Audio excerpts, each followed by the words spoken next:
Happy New Year's, chat. Happy New Year's.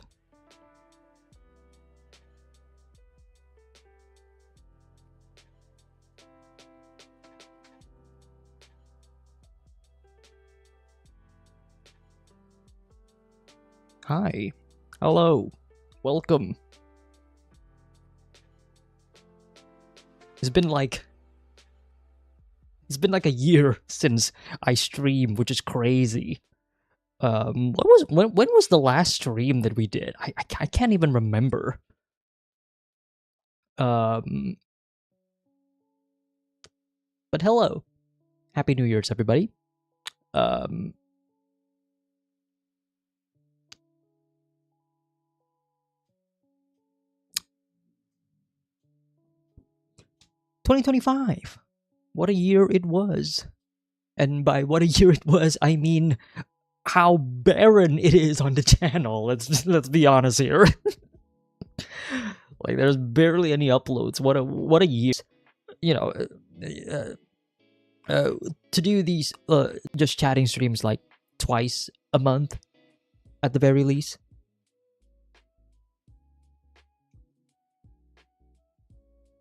Did the stream freeze or is it just bugging for me? I don't know. I don't know actually. Okay, so it was freezing for a bit because okay, it's not just you. Okay, gotcha. New year, new internet connections. I guess new problems. I don't know. Speaking of new, maybe some of you who follow me on Twitter probably know that I got a new PC, which is great, but also not great because of the amount that I had to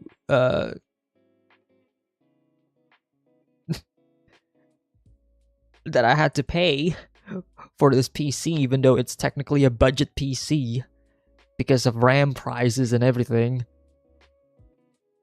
Shit is nuts. The world economy is kind of fucked today.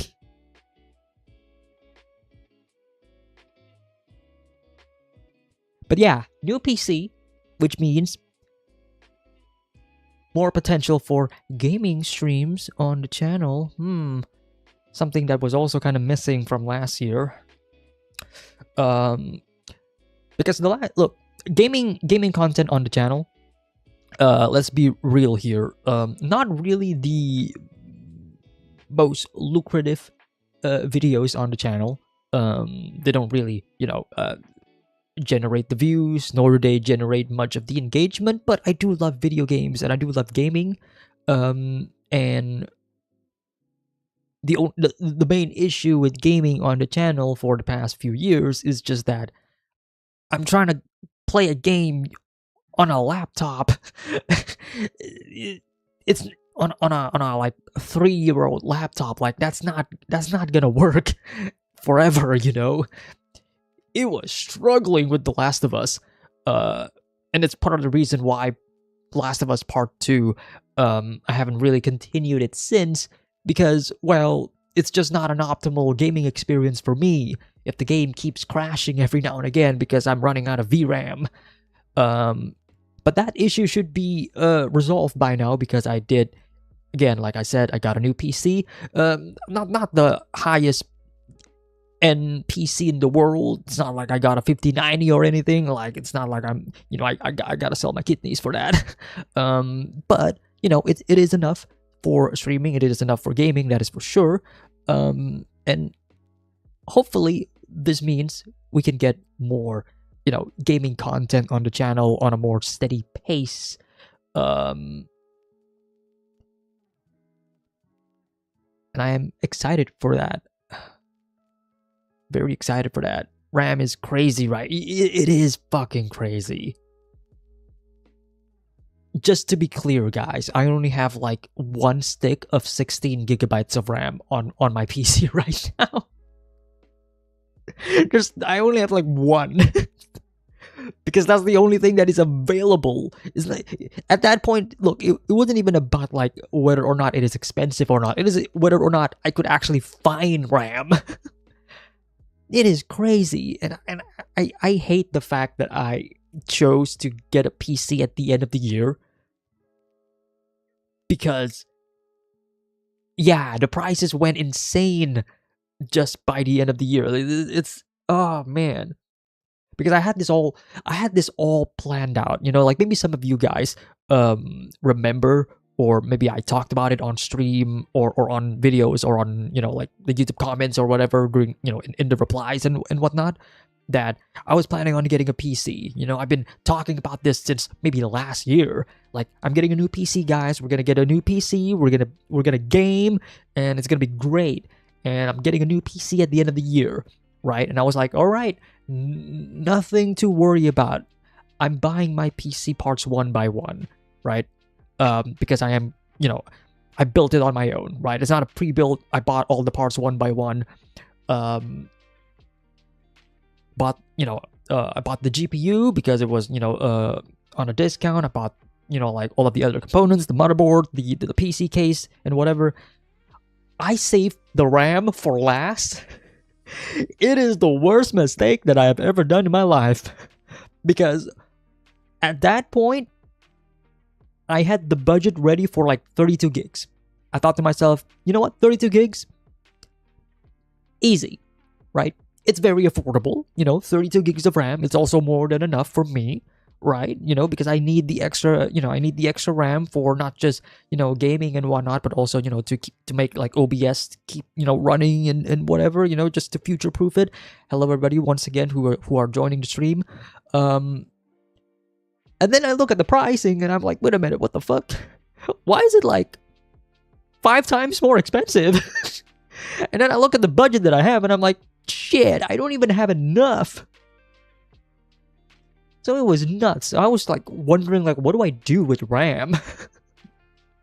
So I finally, you know, decided, you know what, I'm just gonna buy one stick of 16 gigabytes of RAM, so that maybe in the future, when things kind of slow down a bit, you know, when things are chilling out on the pricing side of things, I'll get another 16 gigs. So it'll be like a complete, you know, 2x16 RAM sort of situation where I do get 32 gigs. Because I was like asking the shop owners and whatever online, or like, hey, do you have like 32 gigs? They don't even have them. And then I asked, like, do you have 16 gigs? You know, like 2x8, and they're like, nope, sold out as well. And I'm like, well, what? And I was very lucky that I got like one stick of 16 gigs of RAM that is still available. And I was like, sure, fuck it, let's buy that. Maybe there are some cheap sticks on the secondhand market. I tried that, but here's the problem, right? I already bought the motherboard first, right? And the motherboard is like, you know, it's the one that supports DDR5, which is like the new generation of like RAM sticks or whatever.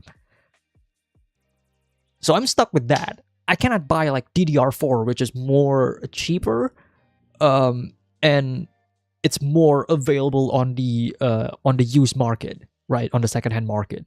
That is more common there than DDR5, which is newer, so less people are selling it or reselling it, I guess. So I'm kind of stuck there. I'm stuck with the more expensive RAM, and I'm stuck with the one with the less availability. But hey, I made do. At the very least, I'm like, at least the PC runs. At least it's working. And that's all I care about. At least it is working, and I can actually play some games. I've been replaying Red Dead Redemption 2 ever since I got the new PC, because the last time I played Red Dead 2 was on an even older laptop with like a GTX 1050. And I was playing that game on like sub 30 FPS on like a 720p resolution because I had to scale it down. Because DLSS wasn't a thing back then. Like, I had to scale that shit down to like 720p, played in like 30 FPS, and I'm like, this is the greatest game of all time. It's the greatest experience that I've ever experienced. So now with like the new PC, I'm trying out like some older games and whatever that I played before, but obviously had like worse experiences in the past. And it's been such a good experience. Like, I've been replaying Red Dead 2 and it's been great. And I also tested out Last of Us Part 2 again just to be safe, because it has been like a couple of months since I played Last of Us Part 2. So what I did like a couple of days ago was I replayed the parts where I played that is on my YouTube channel. So from the very beginning of Part 2 to, I guess, like the first towards the end of that mission, right? Just to test out like whether or not the game actually runs. And I also tested, running OBS and see whether the game runs just fine with with OBS running and recording and whatever. It's fine. It's perfectly fine. It works. So here's hoping that by the time we continue with that game, it all works out.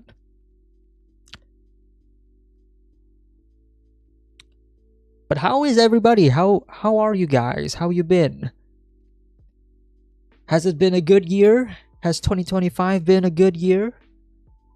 2026 starting off pretty strong with the United States invading Venezuela. Starting the year great with a bang. Oh boy. The world is kind of, falling and we're kind of getting fucked every day. It's all good. Nothing to worry about. PC, the economy kind of crashing soon. PC parts, VRAM is also gonna be on the rise. If you haven't bought a PC or a laptop, well, good luck. Great year. It's a great year. Huh. But for real though, 2025. 2025 has been like this really weird year for me, because on one hand I do think that it is probably one of the best years for entertainment in general. Like, the movies were great, the video games were great, the TV shows were great, and yet I engage with almost none of them. Yeah, it's just a really sad situation on my part, because I was like super busy with other stuff, which is kind of reflected on like the absolute state of the channel right now. Like, I was just busy with a bunch of stuff. I do apologize on that on that front. Like, shit happens.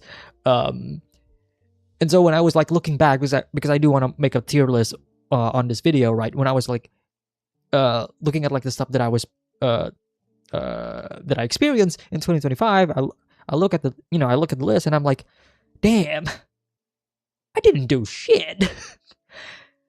Like, damn. Given the Nobel Prize already? Yeah. He's gonna give it to himself, it's like the Obama meme. He's gonna be, he's gonna, put the medal on himself, Oh man. But look at this. Hang on.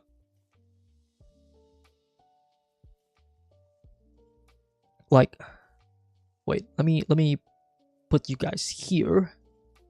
The YouTube stream also got like a new update on like some of its features and like the UI and stuff, which is kind of new to me as well.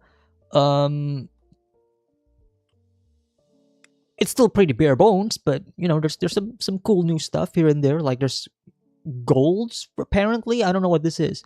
It's for super chats and stuff. Okay, cool. YouTube streams doing stuff. I do appreciate the updates. But look at this, chat. Look at this. I'm opening my letterbox just for like a for comparison. I look at like my 2025 entries. No, not my diary. Films. 2020s. Look at this.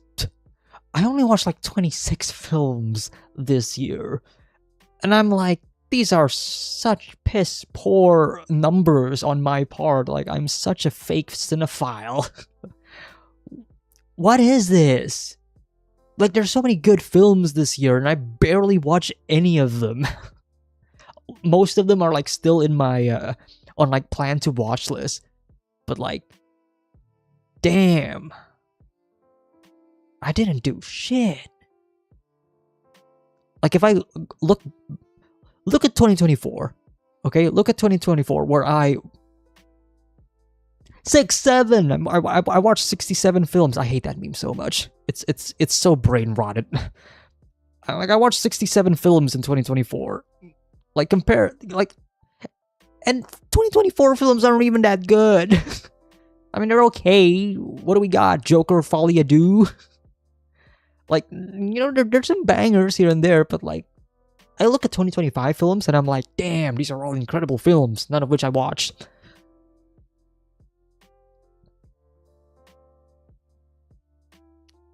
But yeah. Which is why the tier list that we're going to be doing today is not just going to be 2025 films, but it's also just going to be like things I actually experienced in 2025 in general. Because otherwise, this is going to be a pretty short list.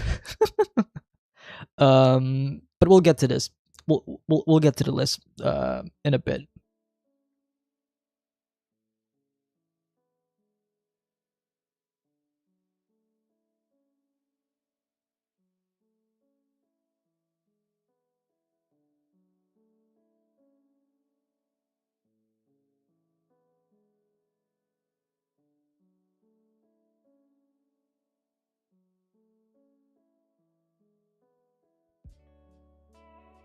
All right.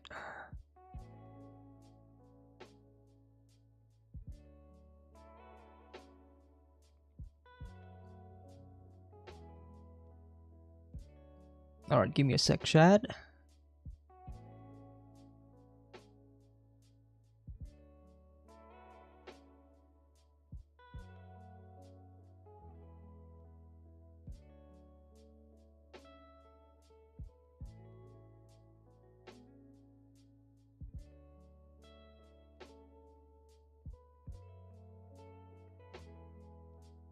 Yo, we back. We are back.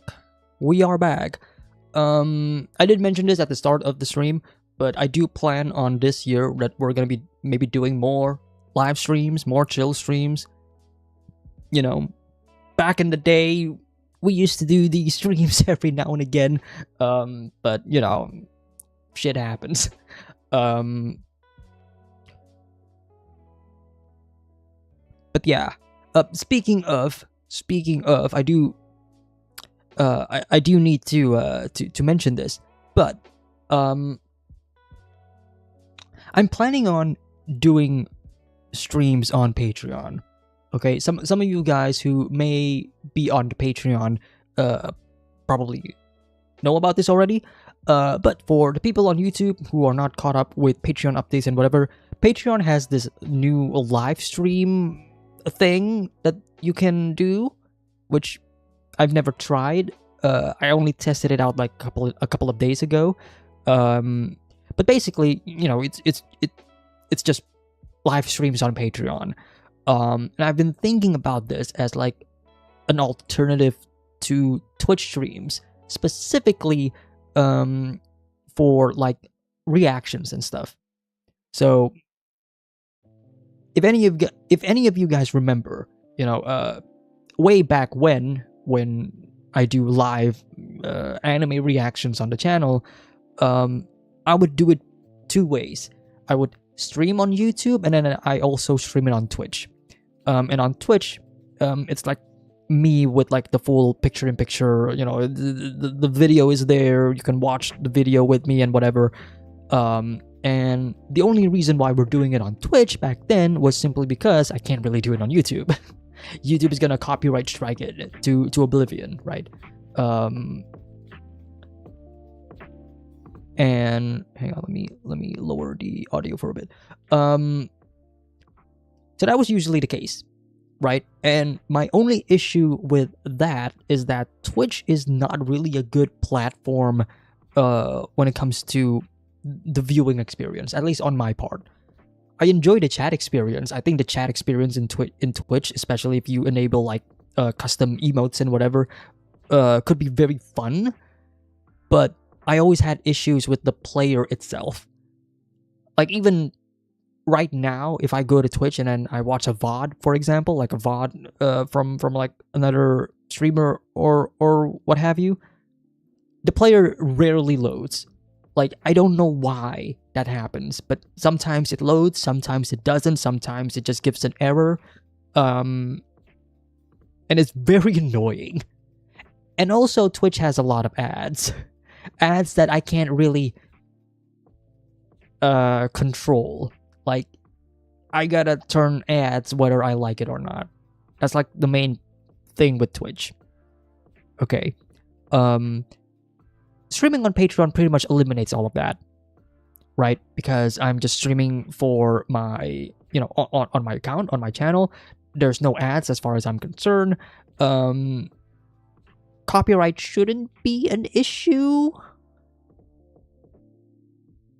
because, what's the difference between just, streaming live reactions and uploading full reactions at the same time?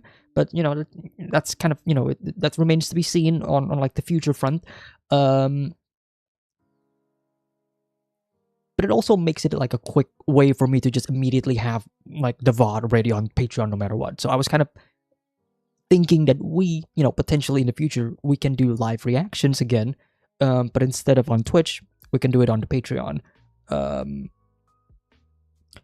I've been planning on making an actual Patreon stream sometime this week, just to test it out before we actually do it for real. I don't know when that's gonna happen, but I'll update all of you guys on that front. But there's one of the plans, and this is only for like live reactions to movies and shows, by the way. Actual streaming and whatever, including gaming stuff. If we do end up continuing like gaming streams, that's still gonna be on YouTube. Like that's gonna be here just fine. We're not going anywhere. Patreon stuff is just me thinking about like streaming actual copyrighted content, because I do want like there's so many times where I want to stream and show you guys something like music reactions, like soundtrack reactions. Like, remember when I did like a soundtrack reaction to Attack on Titan and whatever? Like, I want to do that again, but obviously I can't really do it on YouTube because that's just gonna get copyright striked again. Same thing with like watching anime openings and endings, for example. Like, that's just, I can't really do that on YouTube. What else? Like just anything that has to do with copyrighted content, like it's almost impossible to do on YouTube, especially on on streams. That's just impossible. The alternative has been Twitch this entire time, but I feel like there is a new alternative on Patreon which could be more beneficial for me. Because the other benefits of this is that with Twitch, if we're talking about like the monetary side of things, on Twitch, if somebody gives me a sub or whatever, right? Just in support of me, to support the channel and whatever, they give me money, right? And I do appreciate that. The problem is that money's not going anywhere. That money is gonna stay on my Twitch account until a certain threshold has been reached. The problem is the Twitch account is pretty much barren. Like, there's barely anybody there, and there's barely anyone who's actually like subscribing and whatever. I'm just thinking of like in a future scenario where someone very generous actually did give me subs and whatever on Twitch. That money that person gave to me is useless because I am not getting it. It is gonna be stuck on Twitch until the threshold has been reached. Like I think it's like $100 or whatever. So if somebody gives me like the equivalent of like $25, that $25 is not gonna get into my pocket whatsoever, which is frustrating, right? Which is like the thing that is kind of detracting me on from Twitch, because I know like some people again, like some people could come from a from a good place, from a good heart, they want to support the channel and whatever, and it pains me to see that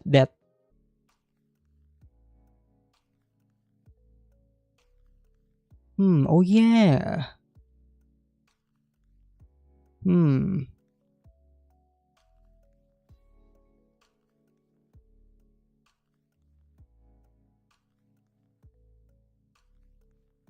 How do I fix this? Because now I'm seeing it. Yeah. Okay.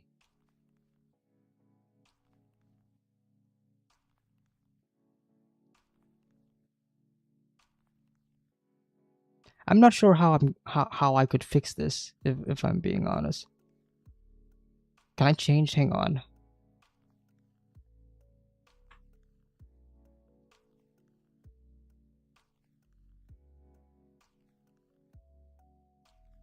Maybe that'll help. I don't know.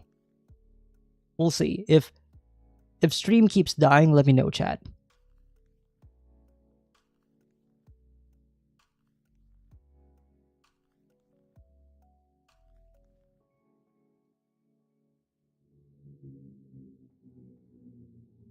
Because I'm still not sure if this is my internet or if this is just OBS. Like if there's an OBS setting. I kind of turned down an OBS setting.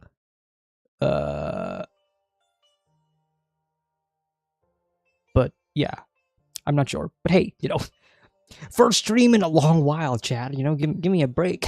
Cut me some slack. It's been, it's a bit rusty.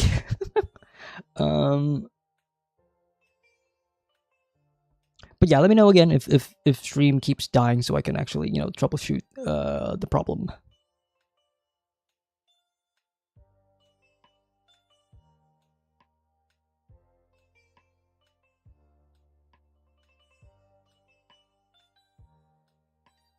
All right.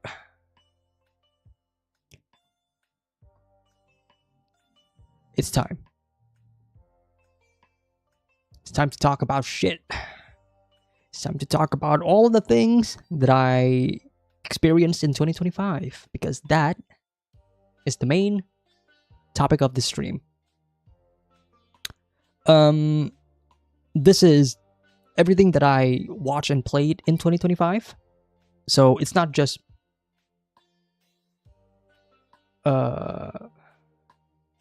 it's not just 2025, releases in general.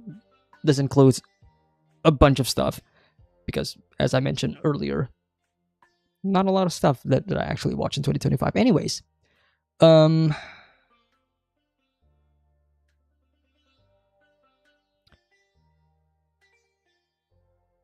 kicking things off with Severance. I haven't finished this, by the way. I haven't finished Severance, by the way. I need to make that clear before people, chat, because I don't want to get spoiled. Yeah, but I haven't finished this yet. I'm still like season 2 episode. Was it 5 or 6? I think it was 6. I could be wrong, but I'm like halfway through season 2. Severance has been great. This has been great. It has the potential to be life-changing, though. There's times where I feel like Severance has been like this incredible journey, and I've been loving it. Every episode has been incredible. The cinematography is just like, it's so good. But gotta wait for like the season 2 finale to change this. But right now, I can confidently say Severance is great. It is a great show. I love the characters. I love the overall atmosphere, the story, the intrigue, the mystery box. I just love this show. Again, like, it has the potential to be life changing. But right now, it is great. Andor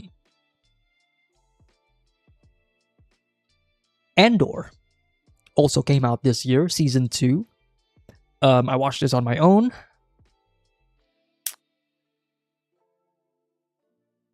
Ooh, where do I want to put it?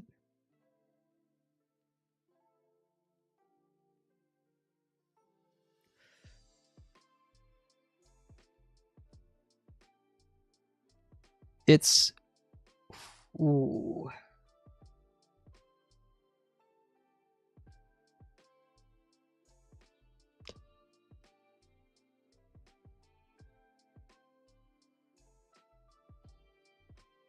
No, it's life-changing. Andor is actually incredible. I keep thinking, I was like thinking about it, right? But ultimately, I think what works for me is that one, the show is over. It is a complete package. It not only enhances my overall enjoyment of the Star Wars mythos, it also proved me that modern Disney Star Wars actually can work and and and can produce a banger show, a banger story. We're never gonna get another Andor. It's also so thematically rich as well. I love the characters. Uh, Andor himself is incredible, but Cyril Karn, my god, that character just he is so fascinating to watch. One of my favorite characters to ever come out this year. And oh, I mean the performances themselves are also like incredible. Uh Episode 8 of the show, if you know, you know. That stretch of episode though, episode 8 and then episode 9. Mon Mothma's speech. Yeah, this is incredible. I really hope more people watch this show. If you're not even a Star Wars fan, I think you can watch the show pretty easily, because, well, it's not really fully connected with most of like the Star Wars story. Like I would say, like you gotta watch at least like episode 4 and maybe Rogue One at the same time. Those are like the only two movies that you should watch to get like basic knowledge of like the characters and whatever, and like the overall state of the world of Star Wars. But yeah, this is great. It works because it also is very newcomer friendly, and damn, yeah, it is genuinely life changing. It is incredible. I still remember when I was watching, that stretch of episodes, and I was just sitting here speechless. It's actually great. And I'm not just saying, I'm not putting it up there just because I am a Star Wars fan. I'm just putting it up there because this is probably like one of my favorite shows of the year. Speaking of, we got Pluribus. I'm still at episode. What was the episode that I just uploaded on the Patreon? I think it was like 7. The episode with like Manosos being like one of the central POVs. But so I'm not finished with Pluribus just yet. I'm like 2-3 episodes behind. Like it's but I'm gonna say it. Pluribus is also great. I do understand some people's overall grievances and complaints of the show because whenever I look at like social media and whatever, and I see people talk about Pluribus, there was this prevalent discussion on Pluribus being boring and slow. I agree on the slow part. I don't agree on the boring part, but I can understand why people feel that way. Because to put it simply, when I watch Pluribus, especially for like the 7 episodes that I've seen thus far, Pluribus is basically the Fly episode in Breaking Bad, but just an entire season of that. This Pluribus is basically the Fly episode, but for a whole season. I kind of mentioned this during like my episode 5 reaction, that this reminds me of like the Fly episode in terms of like overall vibes and whatever. But now that I think about it, I think that just applies to like the series in general. It's very slow, but it's also very methodical. I love Carol as a character. She's so fun to watch. Rhea Seehorn's overall acting in this show, I really enjoyed. The actual sci-fi elements and the sci-fi story of Pluribus, I also really dig because it's just basically like End of Evangelion. this that is how I pitch Pluribus to a lot of my friends who are very curious to to want to watch Pluribus. I just said to them, it's basically the Human Instrumentality Project, but Shinji is like a lesbian, and everybody's like, count me in. So on that front, I'm really enjoying Pluribus. It's, as I mentioned during my reaction, it is my kind of show. This type of storytelling, this type of narrative, the mystery aspects and the sci-fi elements of the show is right up my alley. Which is also kind of the reason why I kind of been slow on Better Call Saul. I do apologize on that. Watching this and Better Call Saul, which we will get to, at the same time is not a good idea because I was gravitating more towards Pluribus and I wanted to finish this before I continued this. Not because Better Call Saul is bad or is worse than Pluribus, nor am I saying that Pluribus is better than Better Call Saul. It's just that Pluribus and its overall themes and story and whatever is more up my alley than Better Call Saul is. Better Call Saul is still great though, we'll get to that. But, when I'm watching like Severance at the same time as well, and then there's a show like Pluribus, and I'm like, yes. Give me all of this. This is what I want.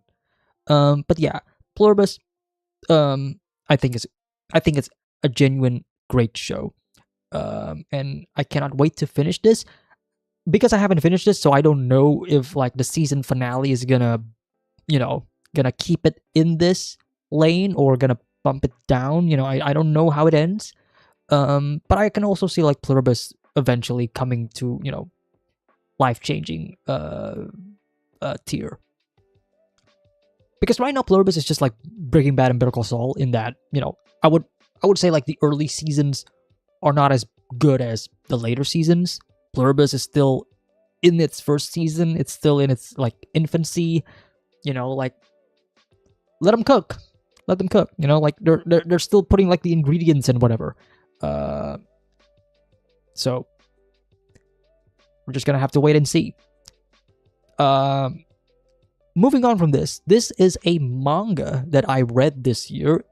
This isn't a 2025 manga. This came out like I don't really remember.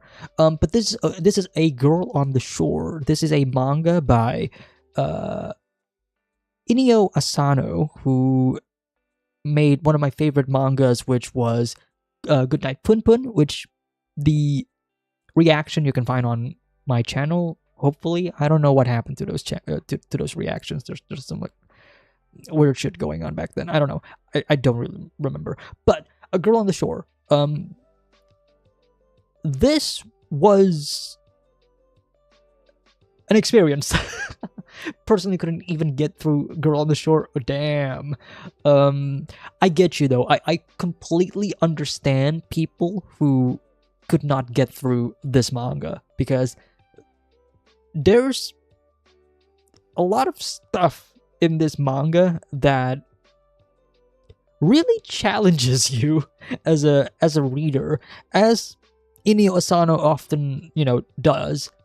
Like when I was reading Punpun, for example, like there's some pretty challenging stuff there as well, but ultimately like the story grabbed me so much that I read through it all and see through all of the pain and all of the deliberate uncomfortable moments. Girl on the Shore is a completely different situation for me, because it still contains all of that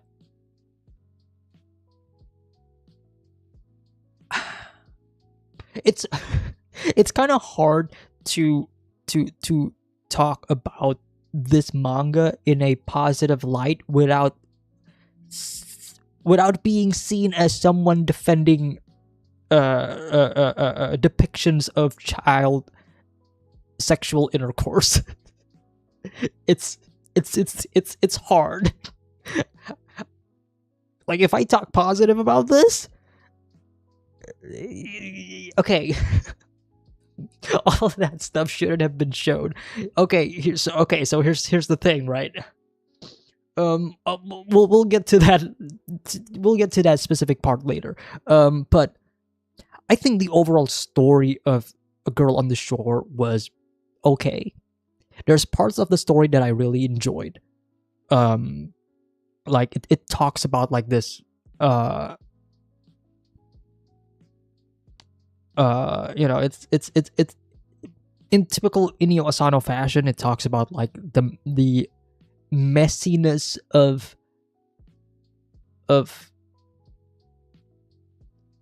young teenage love. It is very brave, I agree. It is also very uncomfortable, I also agree. Which is why, if people don't like this, I completely understand. It's like the same thing if people say that they don't like Pun Pun for the same reasons, because maybe some people just cannot stomach that, and I completely understand that. I completely agree. Same thing with like a lot of mangas, actually, now that I think about it, like showing like extremes and such. But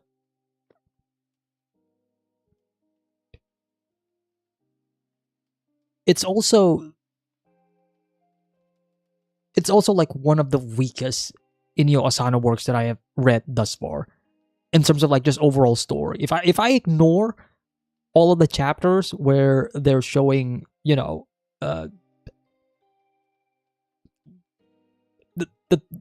the stuff, then I would still say that this is okay. Because this isn't like, because I've read 3 Inio Asano works, Pun Pun, A Girl on the Shore, and another one which we will get to on the tier if I can find it. There it is.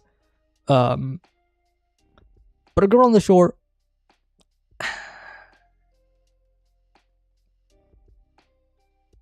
honestly, the more I think about it, the more I am left with the feeling of because I didn't feel that that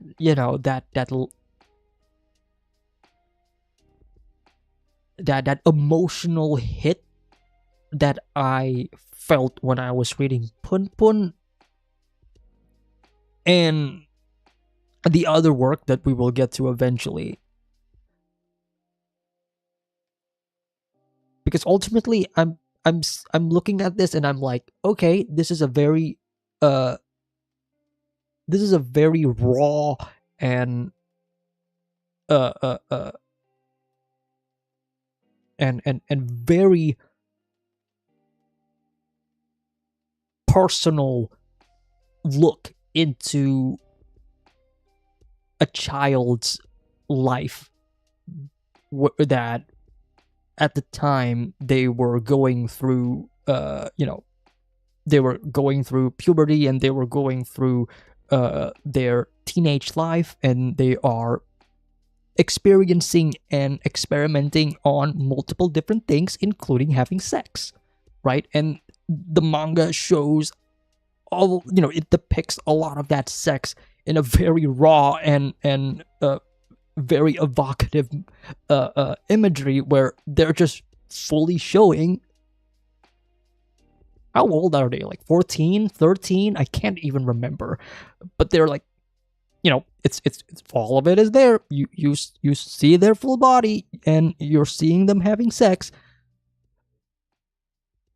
I could see there could be like a debate on whether or not the depiction itself is sexualized or not. Because on one hand, Inio Asano is drawing them all fully bare having sex.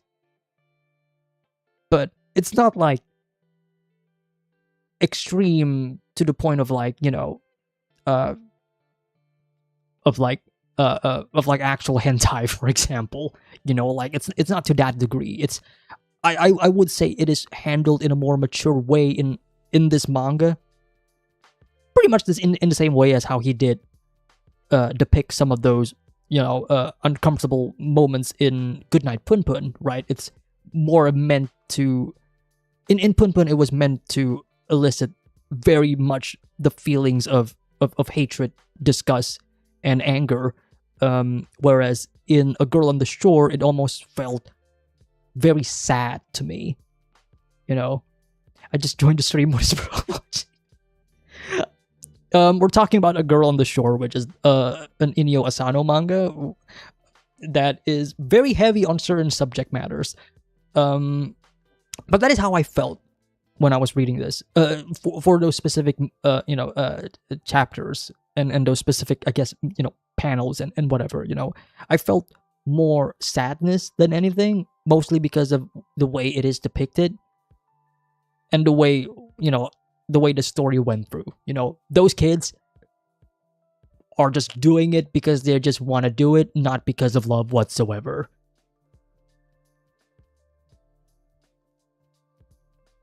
It's a very bold manga. I will give it that, because Inio Asano is brave to pretty much depict, these young kids having sex.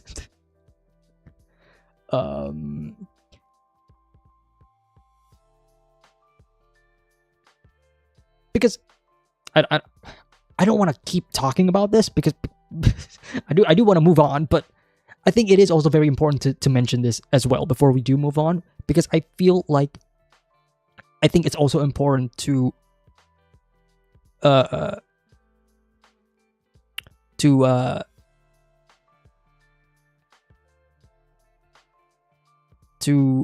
remember or to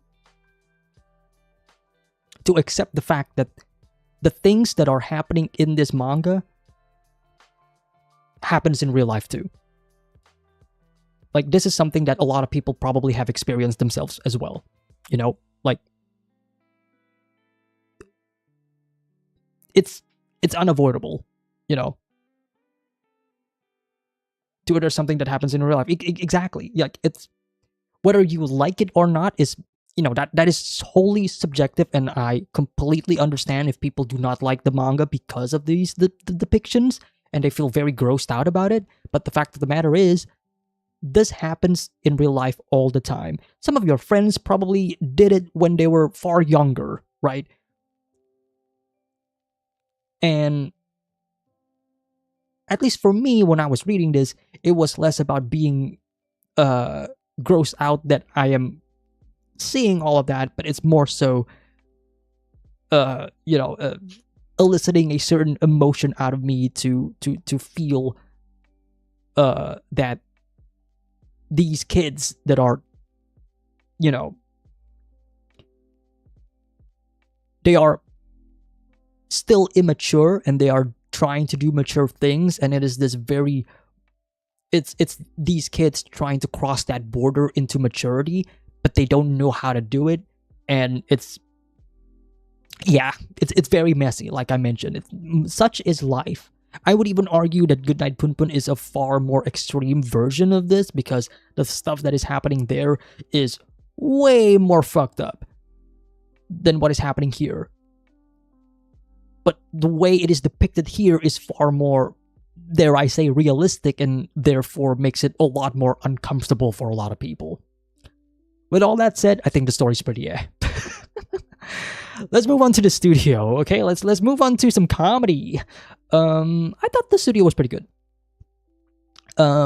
This surprised me because I wasn't sure how I was gonna feel about this show. I was kind of excited for it because I thought the studio was gonna be like a full-on series that is narratively structured in from beginning to end, but it ended up being like a weekly episodic nature of like, okay, in this episode we're gonna talk about AI and how bad it is, and in the next episode we're gonna be watching like a Ron Howard movie for like 4 hours in the theaters and whatever. But ultimately, I thought it was pretty good. Maybe it's because I love the movies, and this is like catering towards me, like show about the movies. It has Martin Scorsese in it. But I thought it was pretty good. You know, it gave some really funny memes.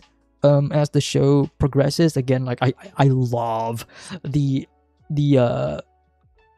Ice Cube saying "fuck AI." Like that's such a generational moment for me. Like I think that clip is gonna live on throughout the remainder of this decade, as long as AI is still here and the bubble hasn't burst yet.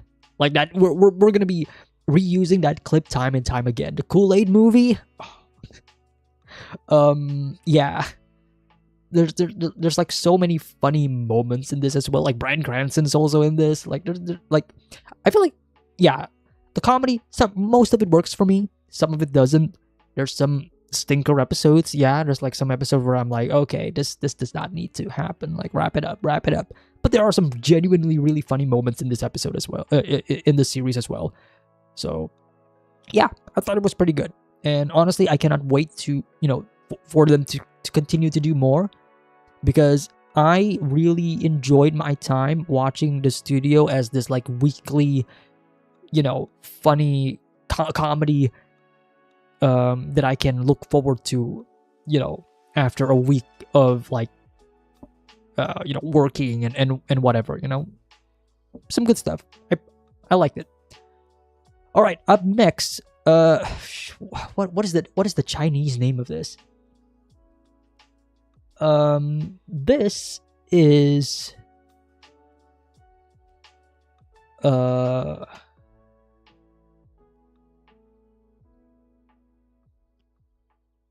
this movie, Jiang Jia, or Legend of Deification. This is a Chinese animated movie from 2020, which is meant to be a sort of sequel / new entry in the Nezha universe. Some of you probably heard of Nezha because the sequel made like $2 billion in the box office or something like that this year. But I watched this like a couple of months ago. And it was kind of it was pretty mid, not gonna lie. Thought the animation was okay. Story-wise, kind of boring. It was kind of boring. I got nothing else to say. Conclave. I watched this year. This was a 2024 movie. I only watched it this year because that was when it actually got released in theaters. And honestly, I thought it was pretty good. I liked the soundtrack. I like the overall, I guess, editing, the direction of the movie. And some of the cinematography, some of the shots, there's like some shots that I remember, like some pretty good stuff, Conclave made me want to learn Italian language. It sounded so good. They make it sound good. Like the intrigue,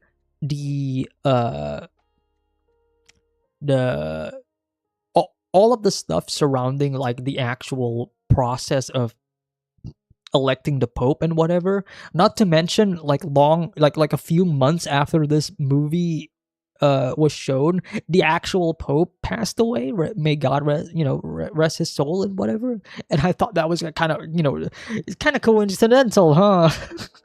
But yeah, I thought Conclave was pretty good. Not like the best movie of the year. Would I put this on like the Best Picture nominees? I don't really know, but thought it was pretty good. Dispatch. This is a game that came out this year that I was looking forward to play. I played this like last month, back in December, and I was kind of debating. If I want to do a playthrough of Dispatch or if I want to play it on my own. But the thing is, I already saw like the first 2 episodes on like a stream, so I'm like, at this point I've seen a lot, so I played it on my own. But Dispatch is great. I love Dispatch.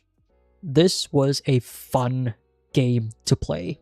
I do kind of wish that I recorded gameplay of this or stream it at the very least, because there are like some really funny moments and some really some really engaging stuff. I love the characters in this game. Aaron Paul as Robert Robertson. I forgot that was Aaron Paul. He was so good playing Robert in this game. I mean, he still sounds like Aaron Paul, but it's one of those moments where I can't really think of any other person to voice Robert in this game. Like, Aaron Paul's voice at this point is very iconic for Robert. And everybody else, the rest of the cast of this game, I really enjoyed. The gameplay loop itself, where you're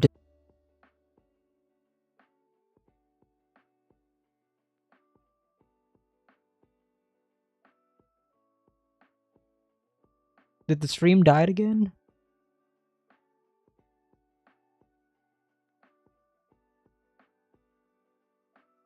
I think the stream died again. Chat, can you confirm that?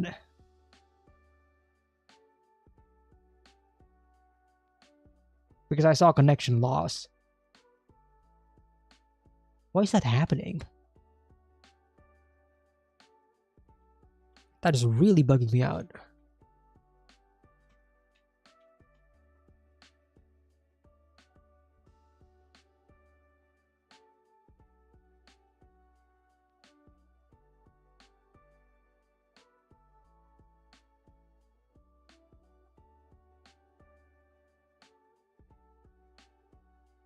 Huh.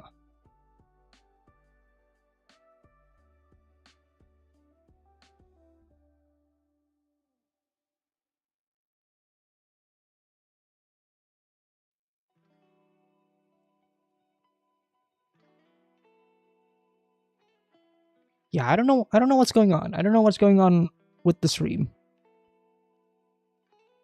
Could be my internet, it could be OBS. I am not sure.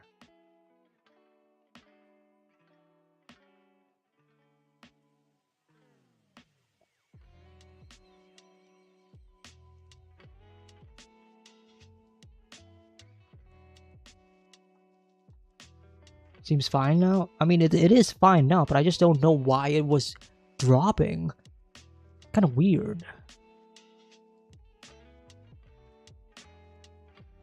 Because my internet has been fine, like all year round. Like there hasn't been any issue whatsoever. So I'm not sure what's going on here. Is it on YouTube side? Is it on OBS? Is it actually my internet? I am not sure.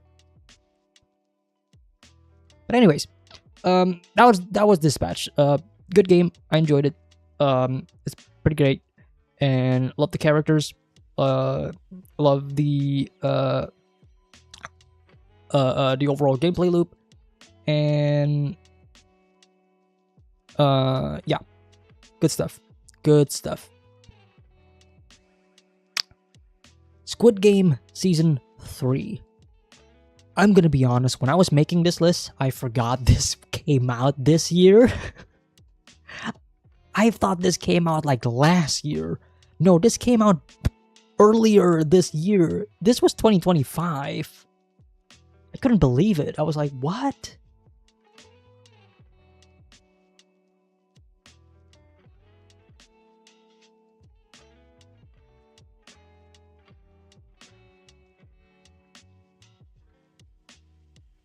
Sorry, chat. I'm looking at my YouTube again.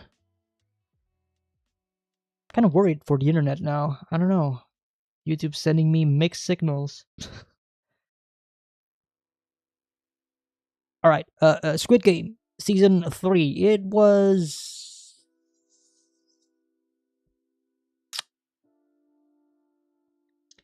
This is a bit... Okay, this is kind of hard. Because I do think there are parts of this that was pretty good. But then there are also parts where I was like, I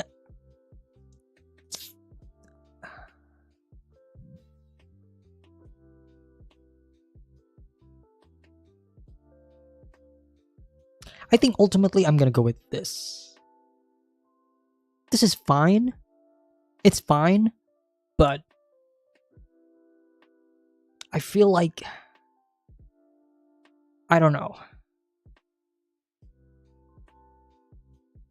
This was like a pretty season.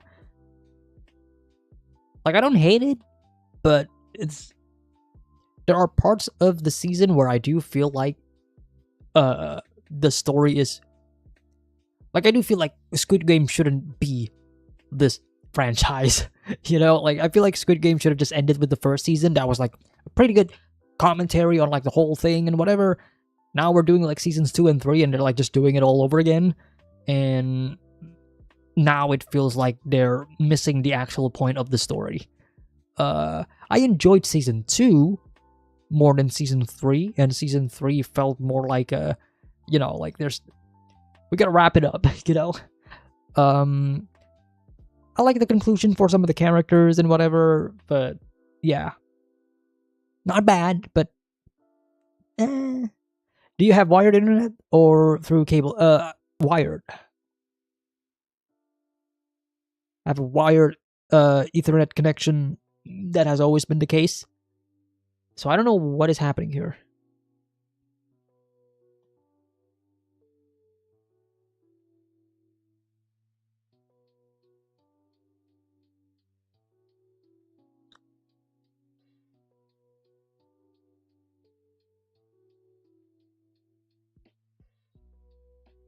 YouTube is saying that I have minor issues. No shit. Thank you, YouTube. How do I resolve it?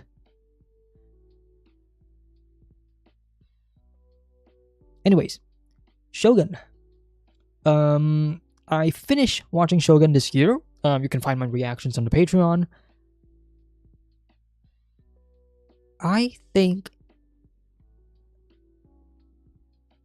Shogun's pretty good.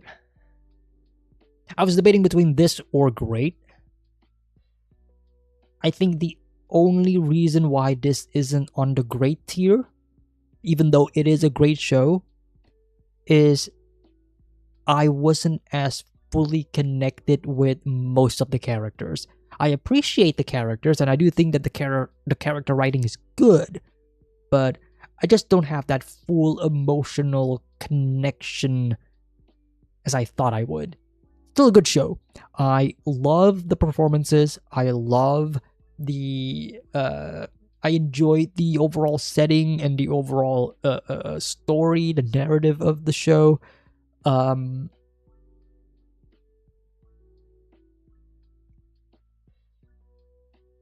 The overall production quality is incredible, I would say.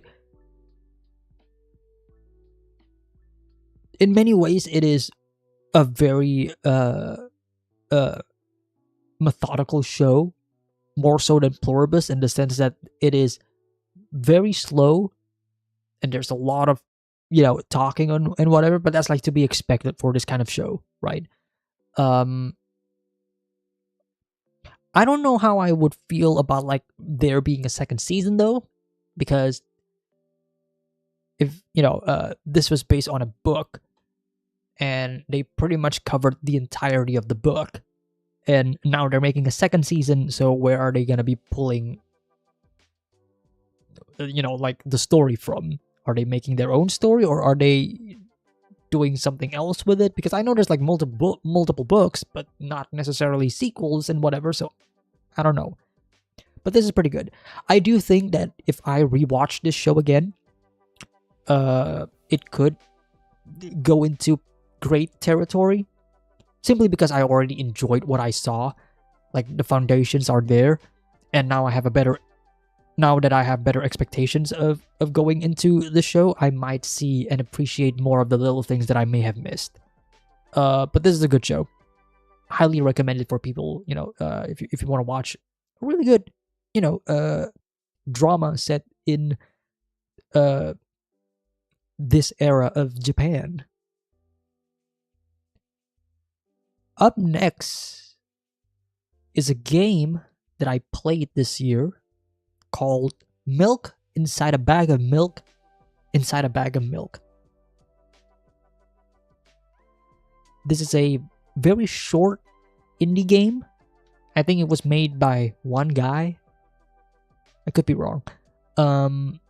But this is a game where the premise is very interesting. You play as the inner thoughts of this girl, this character.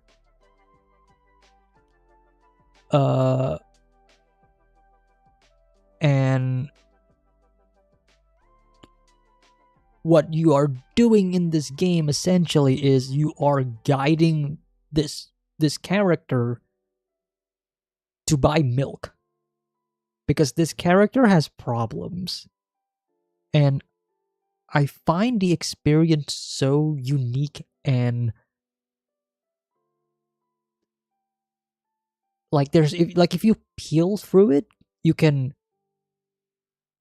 see more of what it is actually trying to tell you, because this is also about people with with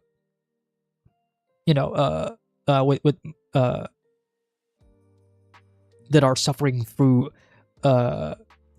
mental health issues, right? This is her trying to cope with depression and trying to cope with a lot of things. This is a girl. This is a character who needs a hug, and we are here trying to guide this character. But what I also find interesting is that there's so many times in the game where the options that it is giving me is is very counter to what I wanted to give to the character, right? Let's say I want the character to go to A, but the game is only letting me go to B. And I always find that interesting because it plays around with this idea of who is actually in control and whatever.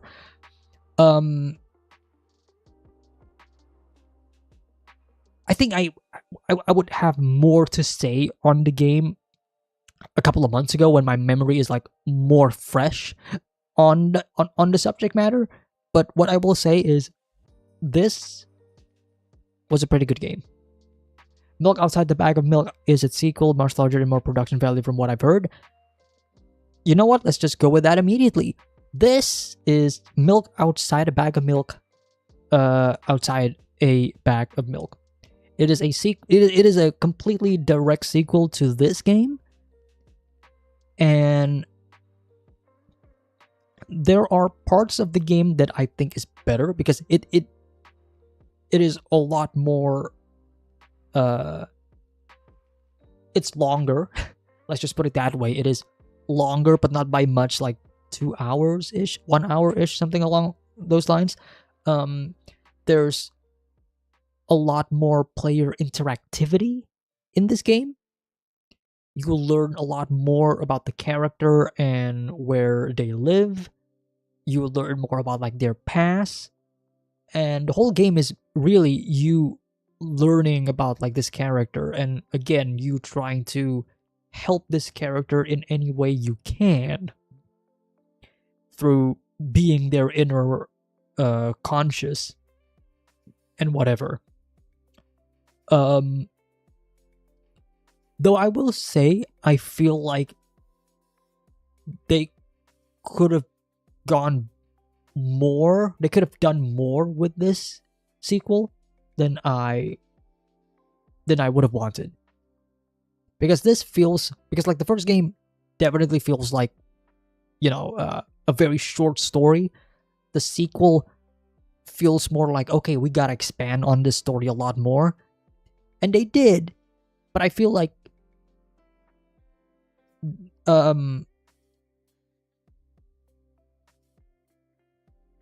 I feel like they could have done more. I don't know. Um, but it's still a good game. I would say that this is on par with its original, with its prequel and whatnot. I guess I was just kind of expecting a little bit more out of it, but I still do get a lot more. Like, there's more animations, there's more like there's more stuff to do in the game. So yeah, some interesting titles nonetheless. Yeah, it's like 2-ish hours, like 1.5 maybe if you're rushing through things. Because 2 hours for me is like me being more slow on the game. So again, like it's not really a long game. It's very short. Next up, we got a movie called The Beast. This is a French movie, I believe, starring Léa Seydoux. I believe that's how you pronounce her name. But this came out in 2023, which then got a wide release in 2024, and I only watched it this year in 2025. This movie got a lot of really good ratings from a lot of people that I trust their reviews on. But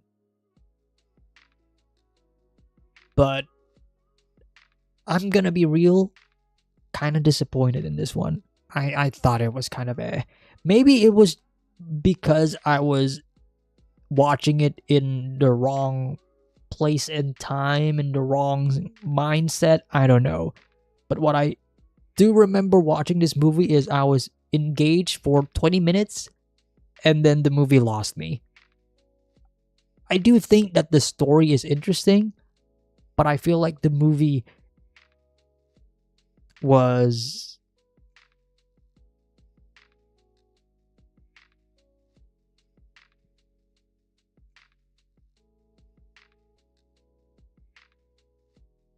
I was bored. I'm trying to find a better way to say this. I was kind of bored with this movie.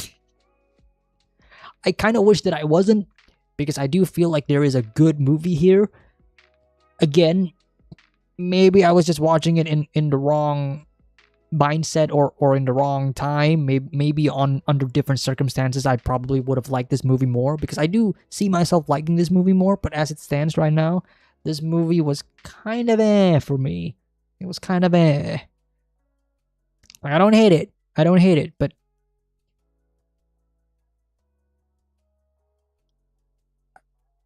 it was a bit long.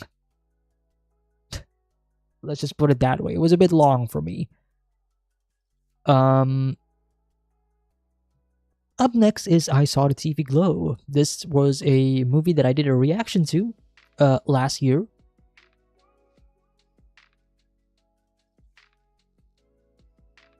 And I thought this movie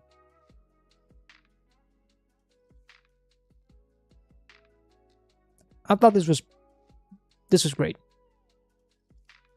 The more I think about this movie, the more I really love this movie. I mean, where do we begin? Like, I already talked much about the movie on my video reaction. Go check that out if you want to see my full thoughts on it. But it's such a heartfelt and personal movie to me. Like, you feel that you feel how personal this movie is. Given the subject matter and given the director's background and whatnot. I Saw the TV Glow is my favorite movie of the year because of how many ways I have interpreted it. A different time each watch. It's a shame it got such mixed reviews. I haven't seen much of the mixed reviews, if I'm gonna be honest. But yeah, I mean, I can kind of guess why it got mixed reviews, but I really enjoyed this movie a lot. I mean, it's a really good movie. It's a really good movie. also because of like how much this movie probably means for a lot of people. And again, like given the subject matter, and I saw a lot of really, really heartfelt and really positive comments in my video reaction for this movie. Like a lot of people, uh, coming out and telling me, like how their experience, as as a trans woman or a trans man, and how this movie kind of speaks to them a lot. Um, Genuinely really good movie. Maybe life changing. If if depending on like the mood. Right now, I would say this is a great movie. Yeah, it's the visuals are pretty amazing, especially for like an indie film, right? This is an indie film. I thought it was really well shot. The iconic shot where it says, like there is still time. I think that's pretty iconic at this point. Like a lot of people use that image every time now for obvious reasons. Yeah, I love that.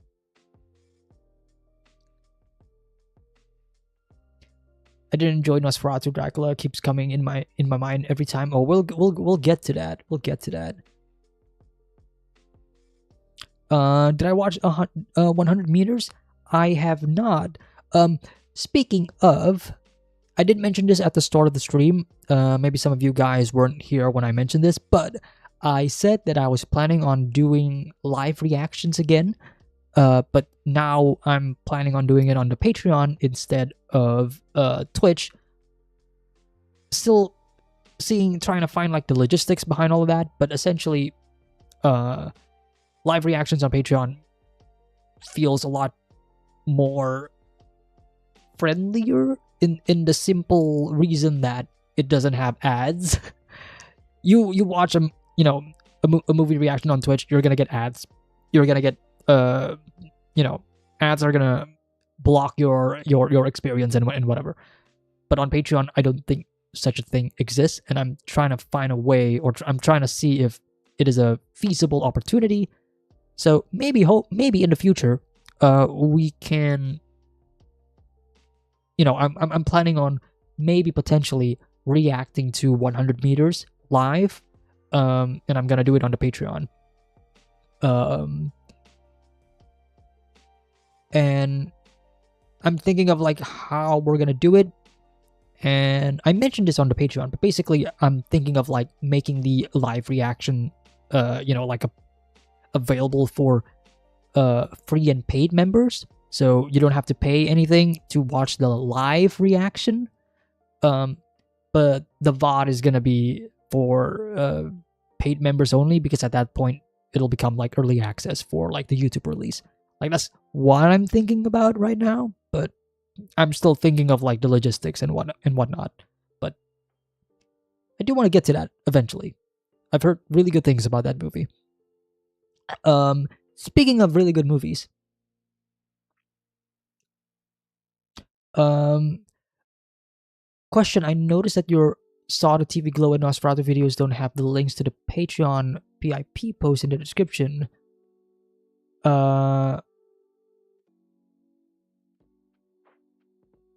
Hang on.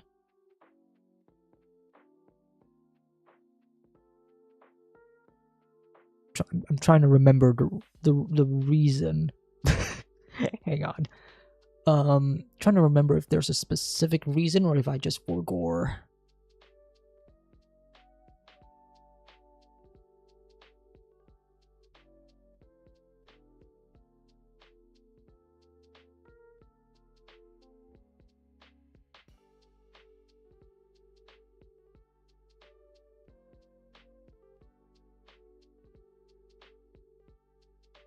I think it was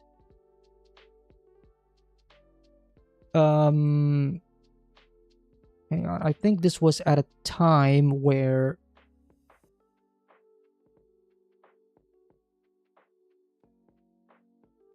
I stopped showing the PIP version on. Yeah, no. Yeah. Okay. So for Nosferatu, the timer version isn't there because I lost the video, the raw files for the timer version. That's like the reason for that, because the Nosferatu video, that was recorded so many months ago, and I uploaded the actual movie reaction like months later, and I was searching for like the actual video files that has the timer version, and I don't have it anymore. And I'm pretty sure I edited the Nosferatu video out of the full reaction version that was on the Patreon. Hang on, let me double check. All right, that. Let me double check on that. Let me double check. Talking just in those two.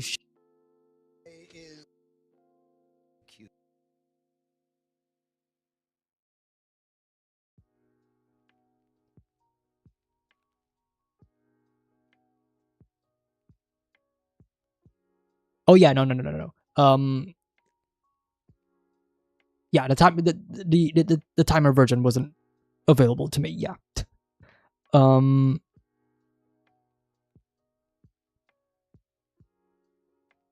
at this point, even if I tried to make a timer version, I don't have the video files anymore. I don't know. Weird times. I saw the TV Glow. On the other hand, I do feel like it was a matter of.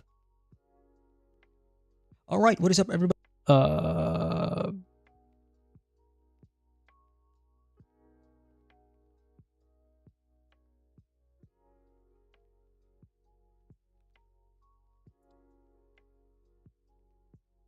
it's a matter of.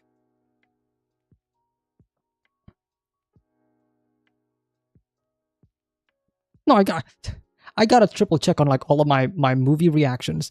Yeah, Anora and Challengers are also the same. I only show it like the timer version, which is how I did most of my newer uploads. I think my older videos still have the PIPs. No, my old boy reaction doesn't have links to the PIPs. They don't even have timer versions. Damn. Sorry, got a bit distracted there just for a little bit.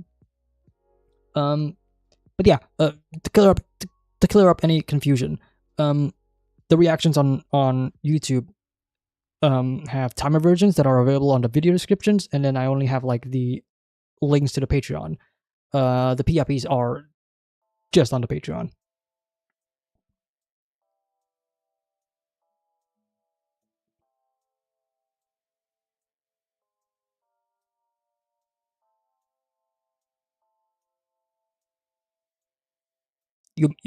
Your comment made me like triple check on like all right. a lot of stuff. And anyways, we continue. Where were we? Girl with the Needle. This was a movie that came out in 2024 that I just recently watched. This was such a good movie. This was great. I need you guys to watch this movie. This is a great movie. It's shot in black and white. It is beautifully shot as well. The cinematography is one of the best of last year, of 2024. I mean, just genuinely, just beautifully shot. And the story itself was incredible. It was nail biting. I was on the edge of my seat multiple times because I didn't know where the story was going, and by the time I realized where the story was going, it was a full-on thrill. I enjoyed this movie a lot. It's probably closer to life changing. That's how much I really love this movie. Um, go you again. You guys need to go watch it. I don't think it's French. I think it's like Danish or German. I could be wrong. It's either of them because it is set in like uh, it's set after the First World War.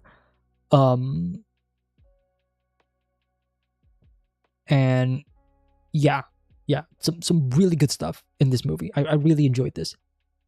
Uh, Highly recommend this to all of you guys who are watching this stream right now. Great movie. Jaws. To be clear, this is a rewatch, but I'm only putting this because this is my first time experiencing Jaws in theaters. I haven't seen Jaws in forever, so I'm treating it mostly like a semi first time watch of the movie. They re-released this in IMAX, and that is where I watched it. And honestly, watching this movie in theaters, especially now in my age, uh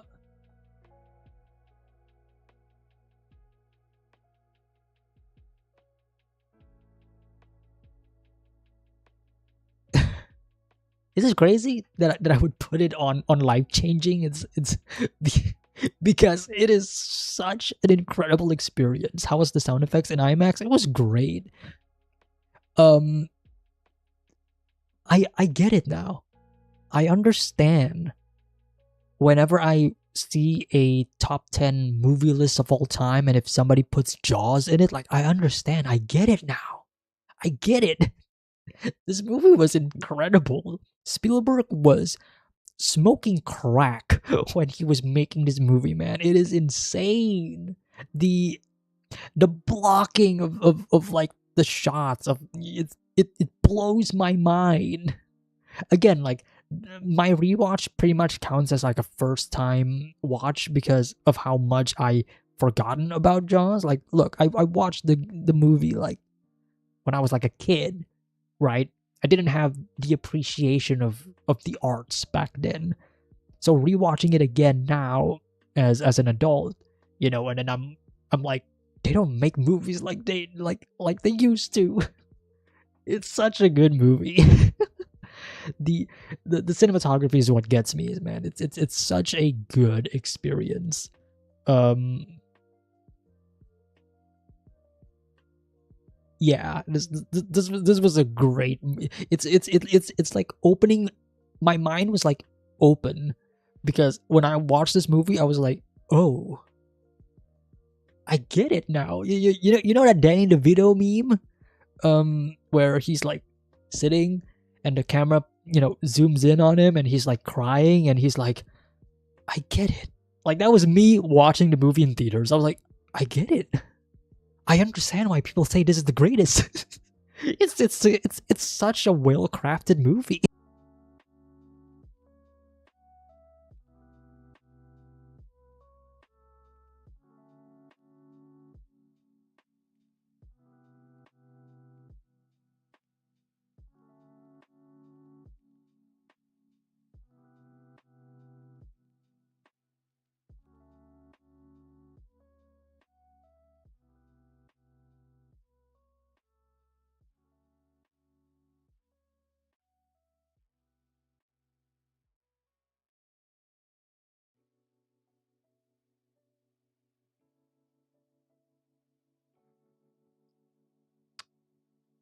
I don't know why that happened. I genuinely don't know because I thought my internet died. Right? I thought my internet died, but I can still access YouTube. I can still open Twitter. I can still access the internet. So I don't know what is happening.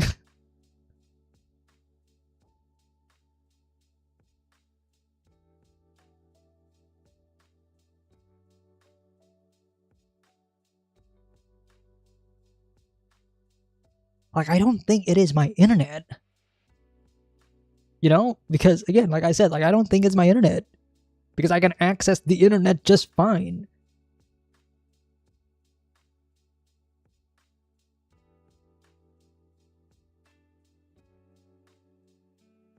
So I mean, it's got to be OBS, but I don't know what it is.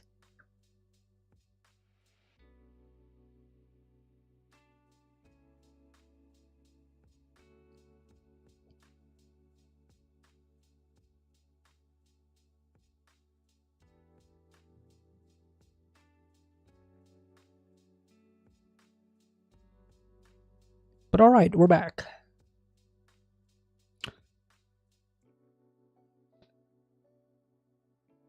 We gotta fix this issue before we actually do live reactions, because that's gonna be a problem.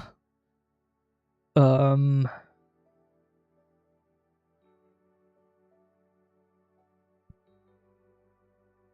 right. We were talking about Jaws. Good movie. It's great. Life-changing, as I mentioned. Because it literally changed my mind. It changed my mind on this movie and just like movies in general. Because why is this one of my favorite movies of the year? You know what I mean? Why can't we make movies like this again? Why can't we shoot movies like Jaws? I don't get it. Anyways, moving on. South of I don't know why I put this here. South of Midnight is a game that I played this year, but I didn't finish it. I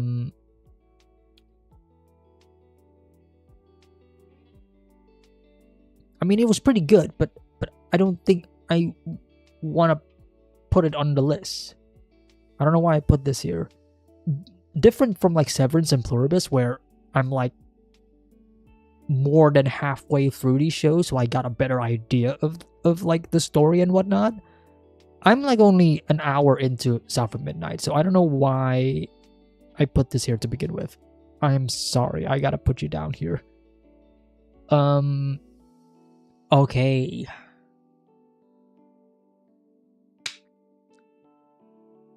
Better Call Saul.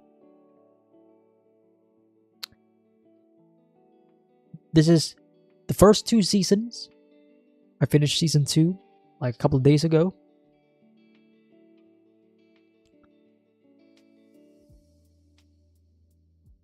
And so far, Better Call Saul, it's great. It's not life-changing yet. It's not life-changing simply because we're like only 2 seasons in. Okay? I'm still letting the show cook. I have no doubt in my mind that this is gonna be here one day. But that day is not today. Still a great show. Love the characters. Jimmy, Kim, Chuck, Hamlin.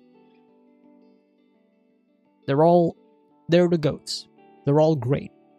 Mike as well. I kind of forgot about Mike, mostly because Mike is just wandering off in his own little his own plot line. But yeah, this show is pretty good. I love the cinematography again. It's slower than Breaking Bad. I think that much is true. But that's not a negative, right? If you watch my reaction, you know how much I'm pretty much engaged with the story. It's more so that this show concerns itself more with I would say the first 2 seasons of Better Call Saul feels a lot more personal than than Breaking Bad. Mostly because of how the show is so hyper focused on Jimmy and his many relationships. Whereas with with Breaking Bad, we got Walter and Jesse's relationship, right? But there's a lot of other relationships that Walter had that I don't feel are as interwovenly connected or important in those first seasons until later down the line. With Better Call Saul, I feel that immediate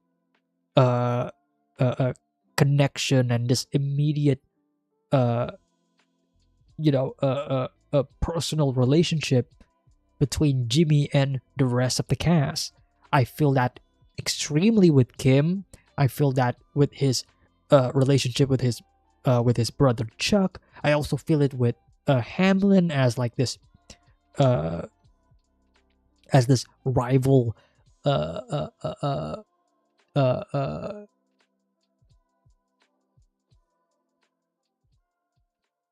this like rivalry between the two of them. And don't get me started on like the actual romantic relationship between Jimmy and Kim. My God. Those two might actually be my favorite romantic couple in all of television. Like, I've seen a few shows. Okay, I've seen a few shows, I've seen a few animes and whatever. There's a lot of relationships that I have seen, even in movies as well. Jimmy and Kim might actually be my favorite. And I am only 2 seasons in. That is how good their relationship is depicted in my eyes. It is such an incredible performance from both of these incredible actors. Incredible. I cannot wait to continue this show. Season 3 is on the horizon, so if you're on the Patreon, you can anticipate that sooner than later. If you're on YouTube, well, you're gonna have to wait. I'm thinking of just doing season 2 the same way I did with season 1, which is I'm just gonna bundle it all into a single video, because the individual episodes are not doing it on the channel. Like, they're just not doing it at all. So yeah, look forward to that. I'll try to get it up this month.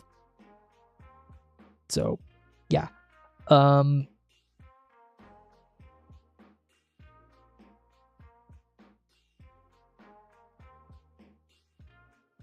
Wait, hold on. We're still here, right?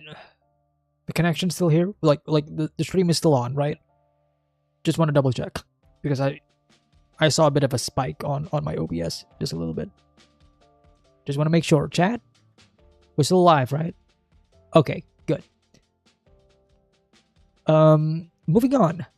We got Superman. This was a weird experience for me when I first watched this. Because when I first watched this was a... When I first watched this was kind of for me. I thought this was like James Gunn's weakest movie.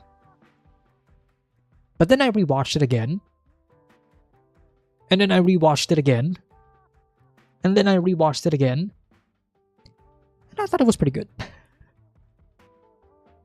I really like David Corenswet as Superman in this. Like, I'm not a big DC or Marvel fan at all. Like, I just watch the movies. I am a casual, if you will. I watch the movies. I don't engage with the comics. The more I watch Superman, the more this is making me want to read the comics. I still think this is a flawed movie. I think there are some parts of the movie where they could have done better. The cinematography can be a hit or miss for me. I do know that this was the cinematography style was inspired by like an indie film or whatever, but sometimes it works, sometimes it doesn't for me. Um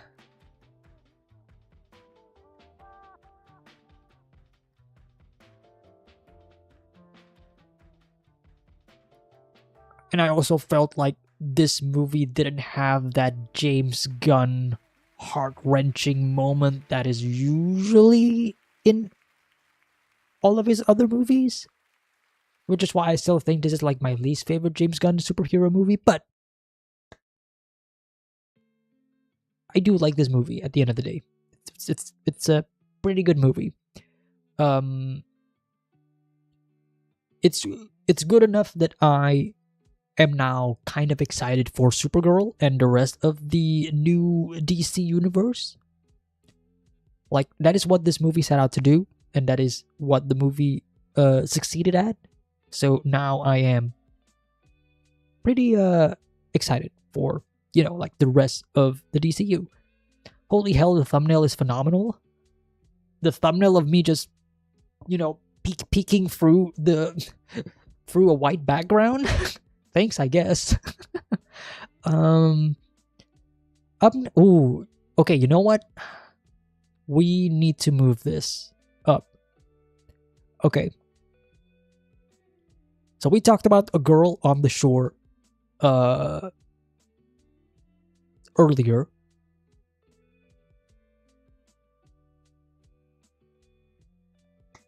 Solanin. This is the other Inio Asano manga that I read this year.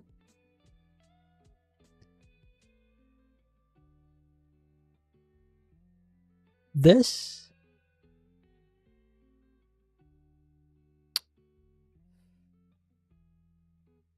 was pretty good. I was debating between this or great, but this was pretty good. It takes a while to get going, in my opinion, but I find the emotional payoff makes it so worth it. Like, I shed tears at the end. like this is the experience. You know what? No, Solanin is great, actually. It's actually great. I'm bumping it up a tier. Now that I think about it, I did shed some tears. This was great. This was kind of like the experience that I was hoping to get when I was reading an Inio Asano work that I didn't really get that much from A Girl on the Shore. This again, like, this also deals with like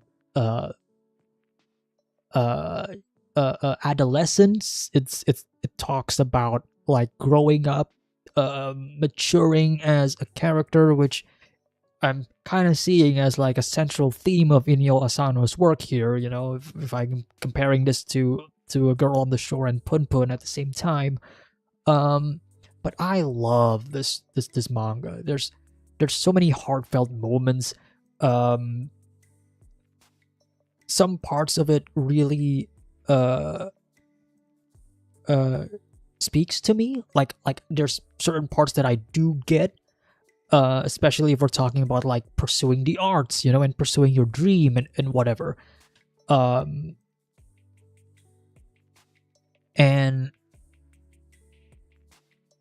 there's a lot of this mundanity that is shown in Solanin that, while at first it does kind of bog the story down just a little bit, which is why I said like this, like it starts pretty slow. But once it gets going, and once I learn more about the characters, understand them more, and connect with them, it hits.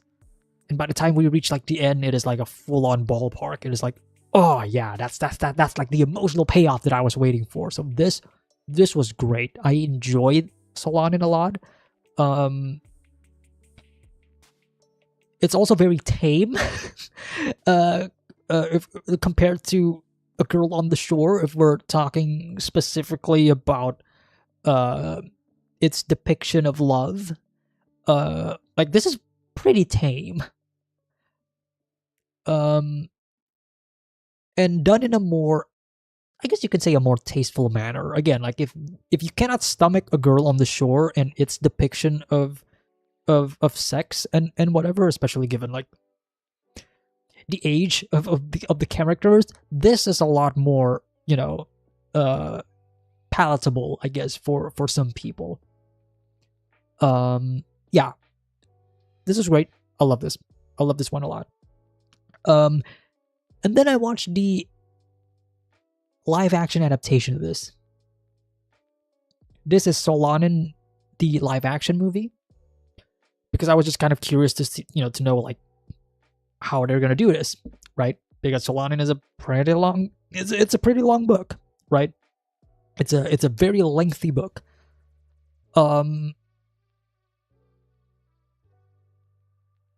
Honestly,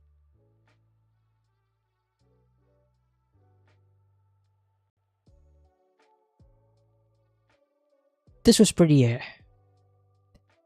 don't hate it. Just for the record, the category is not like a super negative. This is bad. It's just this is pretty much my expression if to describe some of these works. Eh. Not bad, not good, just eh. The reason why is, maybe some of you guys can guess this. Like, the long story is condensed into a shorter, like, hour and a half runtime of or something along those lines. Sometime around those lengths. I do think that this was shot pretty good, but a lot of that emotional, like, gut punch and connection that I felt when I was reading the manga, I didn't really felt when I was watching the movie. That was like my biggest disappointment for this. I feel like Solanin would have worked more if they do want to adapt this. It would have worked more as a TV drama, like 5 episodes, like a mini series. But yeah, this was like pretty middling. Do I need to watch this? Not really. One of the only reasons I wanted to watch this movie is because in the manga they play a song, right? One of the points of the story in Solanin is that these groups of people, they are writing a song and they want to sing that song, right? And the song speaks so much to them, and it means a lot because of how much this song connects to the characters and whatever. So I watched the movie because I want to listen to that song. Song's alright. I think it was by Asian Kung Fu Generation or one of the other popular Japanese bands. I can't remember. But this was alright. I would highly recommend to read the manga instead of this. But yeah. Up next is Anora. I've already done a reaction to this. You can check out like my full thoughts on the movie as well. I think this comes to no surprise if you've seen the reaction, but I thought Anora was great. Not the best movie in the world, but it is great. I enjoyed this movie a lot. I still think about it from time to time, especially that home invasion scene. That was insane. I love that sequence a lot. And the movie itself, I thought was pretty good. I like the characters. All of them are flawed. All of them are super messed up in some aspects, in some ways. But it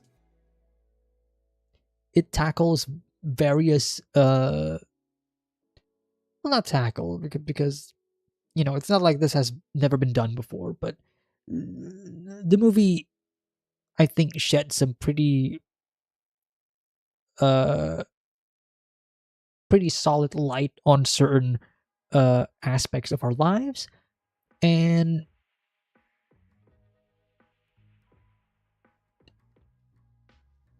I don't know. I don't have much to say on Anora. Watch my reaction. I think I gave a much more cohesive review and discussion on the movie. Princess Mononoke. This is not a first time watch. This is a rewatch, much like Jaws. This was re-released on IMAX. And this was like the first time that I watched it in a long time. I think the first time I watched Mononoke was like 7 years ago. Something, like it was a long time ago. But needless to say, Princess Mononoke on IMAX was life-changing. This was incredible to watch, especially now, as I've grown older and rewatching Ghibli movies of the past with a much more keener eye, to say the least. Miyazaki just knows how to make these movies. He is the GOAT.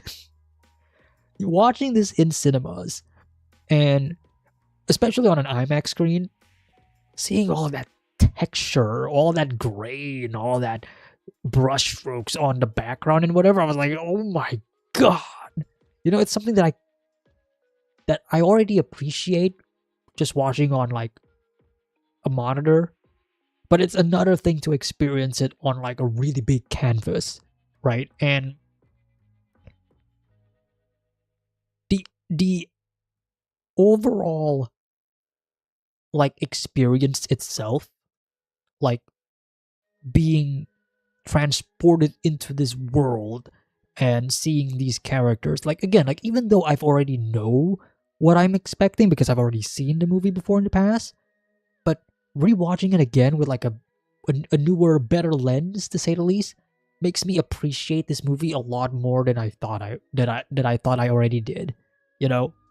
Like now I'm thinking this might actually be my favorite Miyazaki film. Not my favorite Ghibli film, but just like my favorite Miyazaki film. Like it was between this and The Wind Rises for me. Now I'm thinking it might probably be Princess Mononoke because this was a once in a lifetime experience for me. Again, just watching it on like a theater. I kind of wish and I kind of hope that more Ghibli films are gonna get re-releases on like at least a theater. It doesn't have to be an IMAX, but I would love to to watch and rewatch some of those Ghibli films. It's so good. Like the animation in this film is insane. Like I remember it was being, it was insane when I first watched it, but rewatching it again, I was like, yeah, they don't make it like they used to. Like even anime films, like I'm like, okay, like this is an anime movie. Let's not compare this to like, to TV productions and such. But even then, I look at like a lot of anime productions, a lot of anime movie productions nowadays. Like you get maybe like one or two movies that are like really super high quality with like their animation and whatever. Miyazaki was doing this back in like the 90s, 80s even, if you go back further, like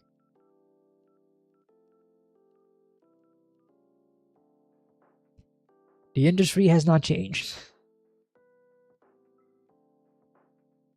Weapons.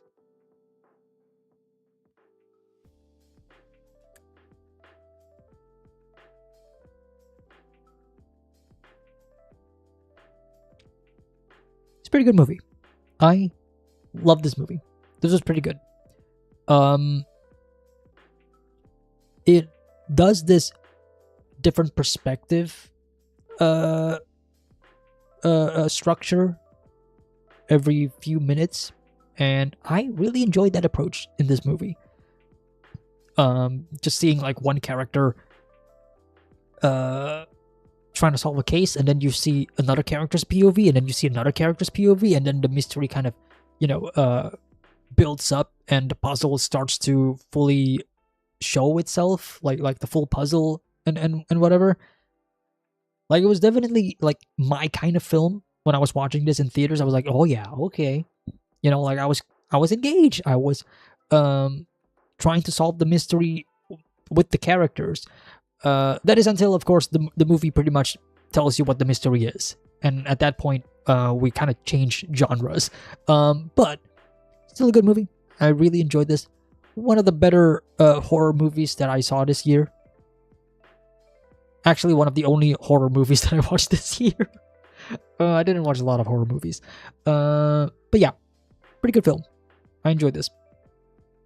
Up next is Black Dog. I mentioned this. I talked about this in my January video on my second channel a long time ago. But this was a Chinese film about a guy befriending a stray dog. And I thought it was pretty good. It was pretty good.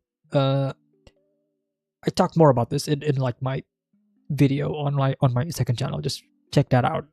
But yeah, it's pretty good. I enjoyed this for what it is. Very meditative. Very slow as well, though. The needle drop in the opening of Weapons was superb. Oh my god. Thank you for reminding me. That just listening to that song play in theaters was chilling. That it was. I literally did the meme where, like the guy was sitting, and then locked in. Like that was me. That was me when the needle drop happened in like the first few minutes of Weapons. I was like, okay, you have my attention. And the rest of the movie happened, and it was like still, it was a roller coaster. I enjoyed that. Yeah. Nosferatu, one of the earliest movies that I watched this year. Also did a reaction to this earlier this year that I later uploaded on YouTube, like late November, October. This was great. I enjoyed this movie. I know some people didn't like this movie, but I enjoyed this movie. My enjoyment of this movie was increased when I rewatched it again in theaters, because they did this like really stupid thing where the movie is already available online, but it hasn't released in theaters yet. So I already watched the movie, on, in my house, in my room, to do the reaction, and then like the next day they released it in theaters. But I'm kind of glad that I did, though, because the theater release, they cut a few things, like some of the nudity and whatever, like they cut that out. So I'm glad that my first experience of this movie was like the full uncut experience, even though it is, in the confinements of my own room and not like a big theater. But rewatching this again in theaters, especially on an IMAX, God, I'm gonna gloat for a bit. I love that I live pretty much right next to an IMAX theater. I can just walk 5 minutes. I am there. It's so nice. But yeah, I love this film. I thought it was great. Robert Eggers, I thought, directed and shot the film so well. Yeah, pretty good. I love this movie a lot. Can you react to Heated Rivalry? I've heard about that show. I don't know what it's about though, but I've heard people talk about it. On the topic of like upcoming reactions and whatever, I can put that on like a potential poll or just a survey in general. And then we can see like how people feel about like the show, because I do plan on at least doing a survey once again with like the community, so that I can get a better picture of like what you guys want to see me react to. This month I will confirm I will be reacting to the next season of Freerun. I'll try my best to keep up with the actual uh, uh, uh, episode release. I'm also planning on doing a reaction to the new Game of Thrones show, A Night of the Seven Kingdoms. I'm gonna do that once Pluribus is done on the YouTube channel. So yeah, there's a couple of things that you can look forward to, but beyond that, I'm still not sure what I want to do next in 2026. But I'll keep that in mind. So you can eat at home before going to the cinema and save up on popcorn. Pretty much, I don't eat popcorn when I'm watching a movie. I don't do that because I hate it. Not that I hate popcorn. I just don't like eating while I'm watching. I don't know. I don't mind drinking while I'm watching, but eating while I'm watching kind of, I don't know. It's unless I'm really hungry though. Unless if I'm really hungry, but usually I don't really eat popcorn or any food when I'm watching it, in theaters. Because this happened like in the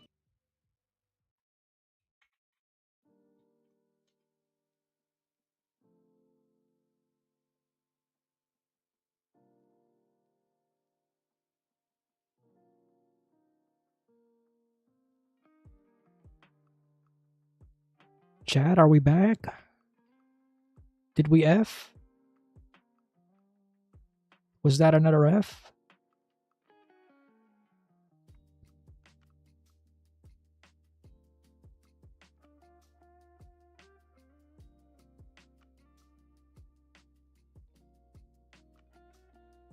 Yeah, I don't know why it keeps effing.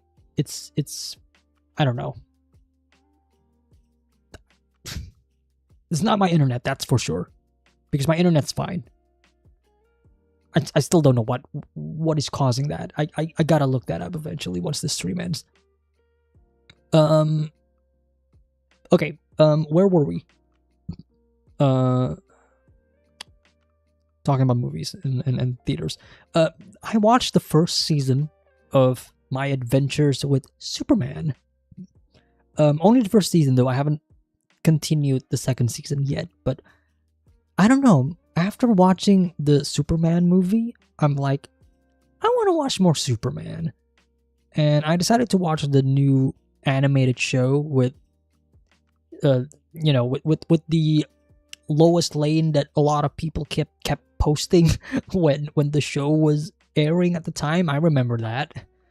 And honestly, it was pretty good. I enjoyed this show. It's very chill. It's very chill and it's very like it does feel like I'm watching like a Saturday morning cartoon. Like it's like it reminds me of those days, where I can watch a cartoon and it's fun and it has some really engaging characters, some really cool, moments and as well here and there, but ultimately I'm getting that really fuzzy, happy feeling when I'm watching this show. I do love the interaction and like the overall relationship that they're building between the three main characters, especially Lois and Clark in this. There's some really fun references to anime in this show as well. Like I noticed there was like a Gurren Lagann reference, and I did the Leo DiCaprio meme of like, there it is. But yeah, this was pretty good. This was pretty good. I enjoyed my time with this. And then we got the How to Train Your Dragon movie live action adaptation that I watched this year. This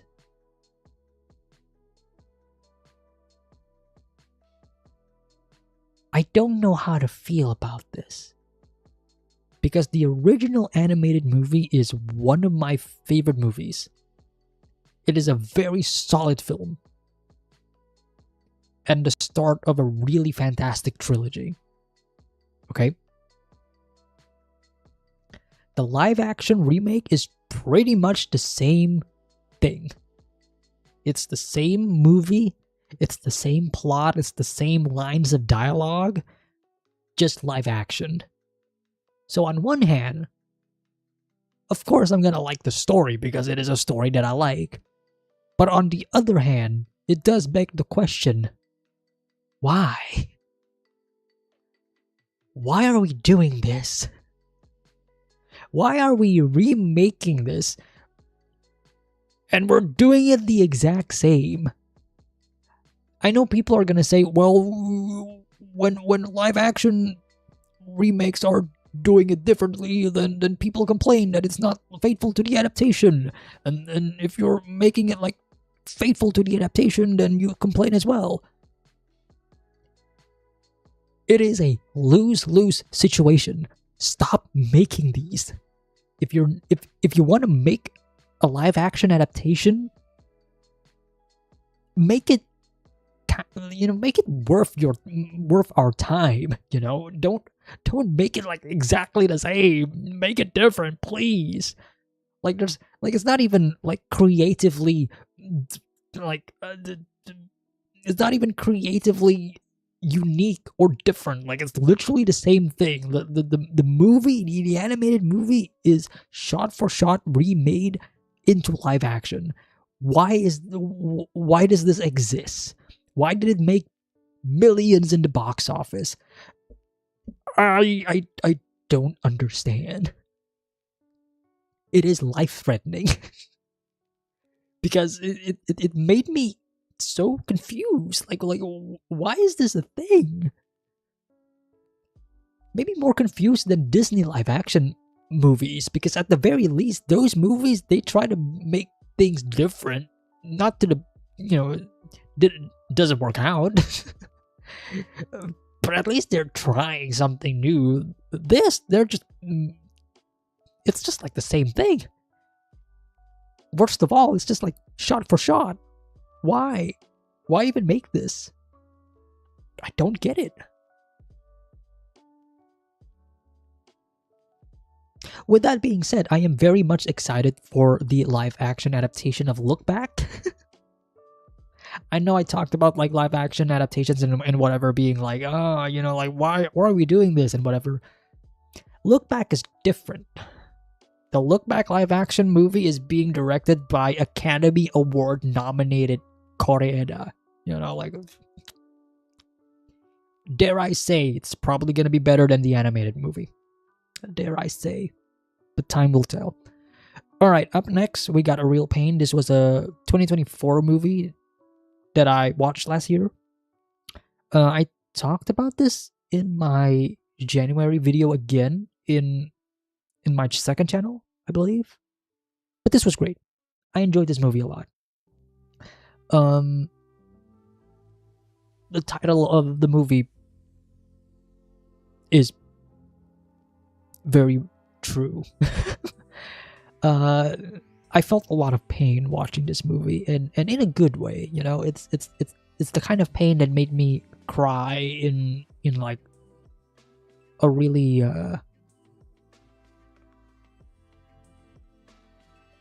in a really good way. Like there's happy tears and there's sad tears. These are happy tears that I'm crying. It's like,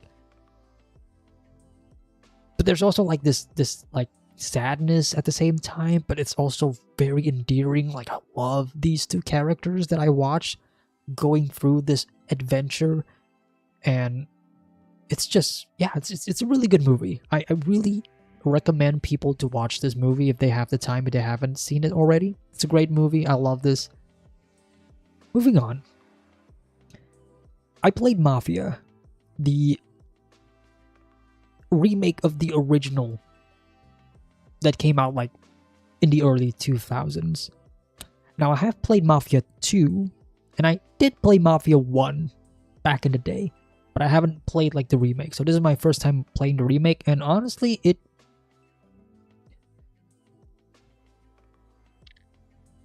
okay, I'm kind of struggling a bit. Because foundationally speaking, this is a pretty solid game. But realistically speaking, if I'm looking at this from a narrative point of view, and I'm comparing it to all of these other shows, especially the ones that are on this tier, it's kind of like the gameplay is fun. The story is kind of, I don't know. It's pretty lackluster. It's pretty average. Like I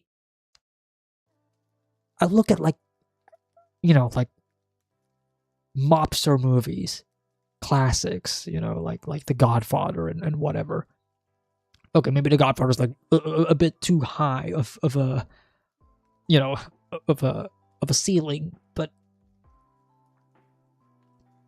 this is just, it's like your average mafia story. Like, it's pretty predictable. You get what's happening. Like you're a guy, you're a cab driver, and then you got roped into like the mafia business, and then you started doing it because you needed money, and then you climb up the mafia ladder, or whatever you want to call it, and then you meet with the Don, and then you meet with like the Don's daughter or granddaughter or goddaughter or whatever daughter, and then you're like, you love them, and then there's some betrayals. Like, it's the typical mafia structure, but it's done in a very typical formulaic way, which is why I'm kind of like on it. Like, not a bad game.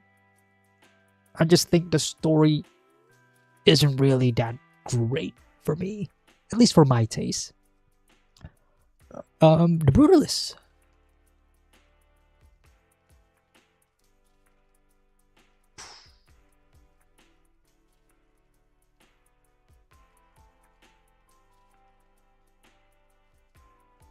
This is a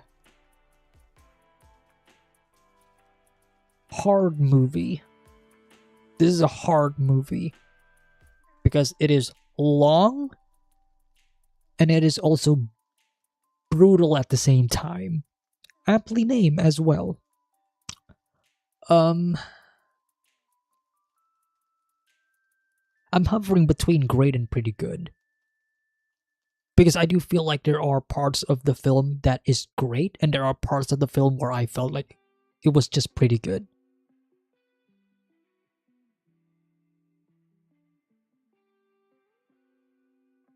VistaVision is pretty though. I agree. It is very pretty.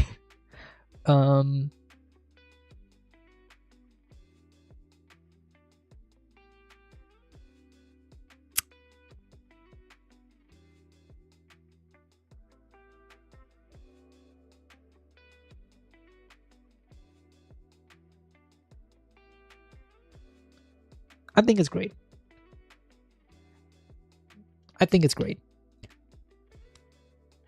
The reason why I was kind of hovering between great and pretty good is because I wasn't fully connected with the characters.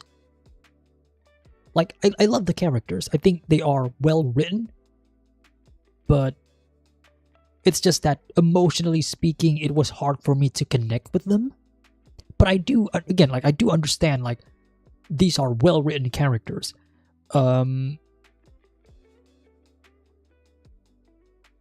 And I do find like the story to be very engaging. The cinematography, woo, that was great. The music as well.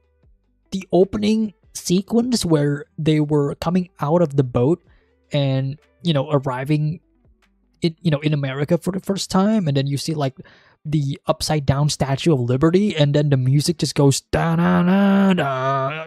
To me, that was like, holy shit! Like, that was the moment where the movie, grabbed me by the balls. I was like, oh my god, I'm about to watch the greatest movie of all time. And then the movie kind of slowed down a little bit, like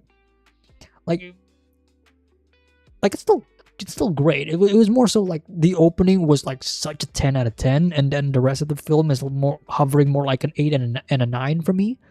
But I do feel like by the end of the film, it left me feeling. It left me feeling a certain way. I can't quite fully describe that feeling, but I'm not gonna spoil the ending. But like the stuff leading up to the ending, and then the ending itself happened, and then that music that they played by the ending that just surprised me, how out of place it is, but it also makes sense why they played that song for like the end credits to to signify like the new era and whatever. It was it was quite a unique experience for me. Um, maybe not the highest of the great tier for me. Like there are others here that I kind of prefer way more than The Brutalist, but I am glad that I watched the movie though. It was definitely quite an experience for me. But it is very long though. It's not a movie that I would recommend to people. you know, I only recommend The Brutalist to people that I know are actual cinephiles. Like they watch movies. Speaking of movies, Captain America: Brave New World. This was so ass.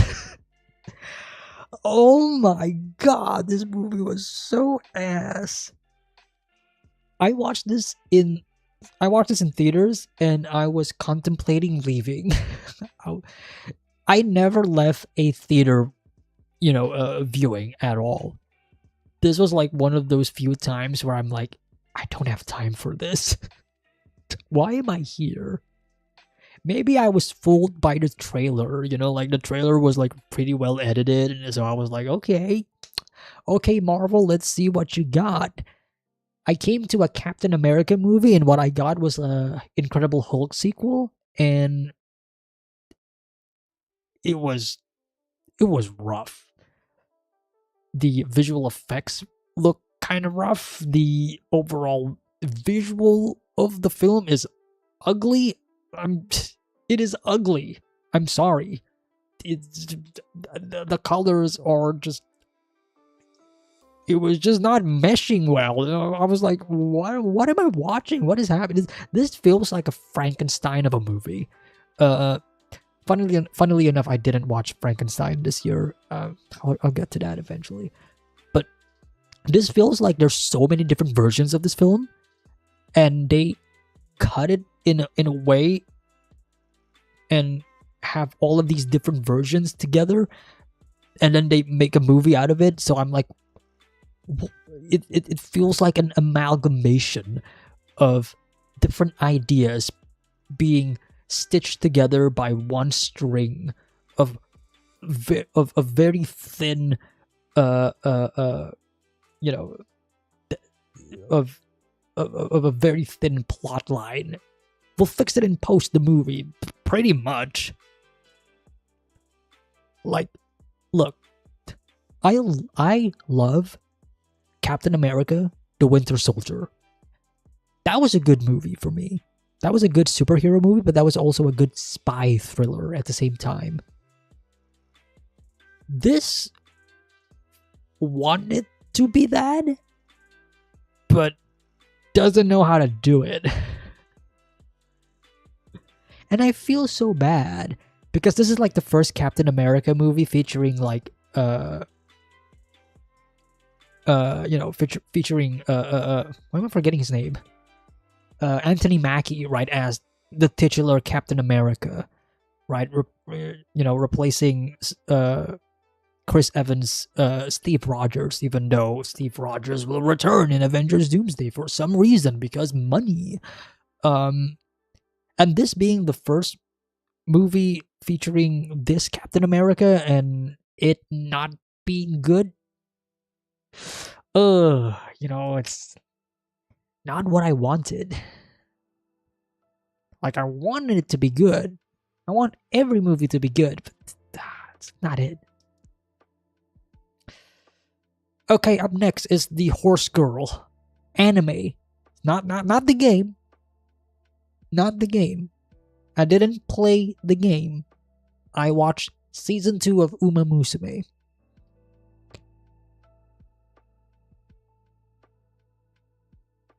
season 1 of Uma Musume, I watched back when it was airing seasonally. When was that? 2017, 2018? I don't think the game was even out yet. So I was an OG. all of you Uma Musume fans, you know, you guys came in last year. I was an Uma Musume fan 5 years ago. 8 years ago. I don't want to say 6, 7. And I thought season 1 was fine. Season 2, on the other hand, I'm just gonna say it. Season 2 of Uma Musume, it's pretty good. It was pretty good. I really love the character dynamics in this show, especially the two main leads. There was a point where I was crying, like I wasn't expecting to shed many tears watching Uma Musume, but there I was sitting crying because of an emotional gut punch that I wasn't expecting. It's pretty good. It's a pretty good show. It's a pretty good show. I wouldn't recommend it to people, normally speaking, but if you want a good sports anime, you know, featuring horse girls, there you go. Season 2 of Uma Musume is pretty good. I really enjoyed it. I assume you've seen the Odyssey 5-minute sneak peek in the theaters. I did. How was it? It was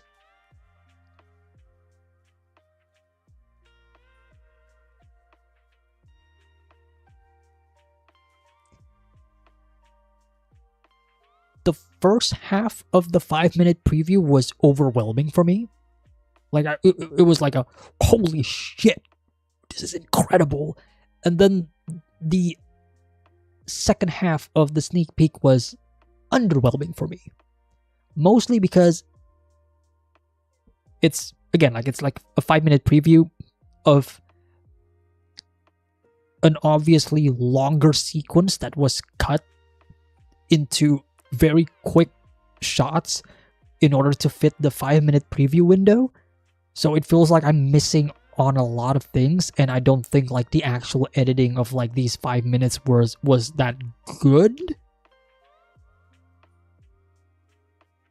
Because I was enjoying, again, like I enjoyed what I saw at the start, but once the preview gets going, and so the preview, for those of you who don't know, it's basically the Trojan horse being pulled into the city of Troy, and then our characters coming out of the horse and then attacking the city and then opening the gates and whatever. Them dragging the horse into the city, that was peak. That was like the first half of the preview. That was what I thought was peak. I enjoyed that. The second half, where they're actually coming out of the horse and fighting, you know, like the people in the city and then opening the gates and whatever, that was underwhelming.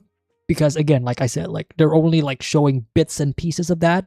I wish I could have seen more of that, but obviously I can't because of the 5-minute preview window. And what they were showing, like the specific things that they were showing, wasn't enough to make me feel amazed at, because I'm missing a lot of context. Obviously, I'm still excited for it though. Like the trailer that they released a couple of days ago, like I thought it was great. I mean, I'm still excited. It's one of my most anticipated movies of the year, behind Dune, obviously. Historical inaccuracies aside, I do hate the fact that I have been exposed to so many actual historically accurate armor and clothing in general of that era, of like the Greco-Roman era of, you know, of the ancient past. So when I was watching the Odyssey trailer, I was like, I mean, this is like Hollywood Greek. You know, it's not history Greek. I would have loved history Greek, but I kind of get what Nolan was going for with this being the Odyssey. Like, I don't know, like, it's not a big deal for me. I know a lot of people were making a big fuss about it. Like, I get those people. I understand those people. It's not a big deal for me. I do wish for some more interesting costumes, I guess, but, you know, it's like the least of my concerns.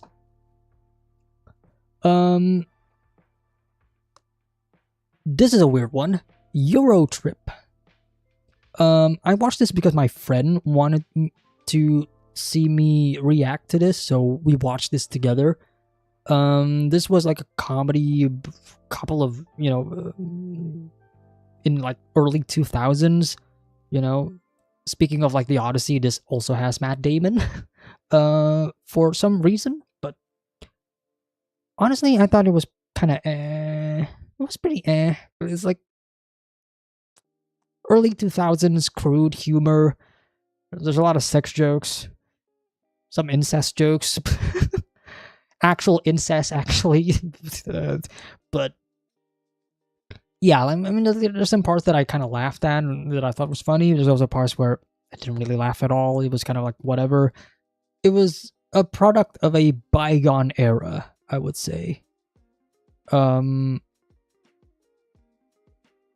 Like I've seen better comedies of this type. This was pretty It's not the worst thing that I've ever seen, but it was pretty pretty forgettable in my eyes.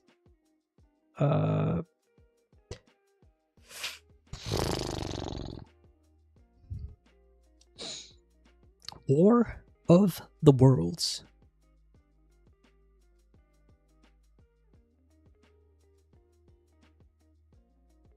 This film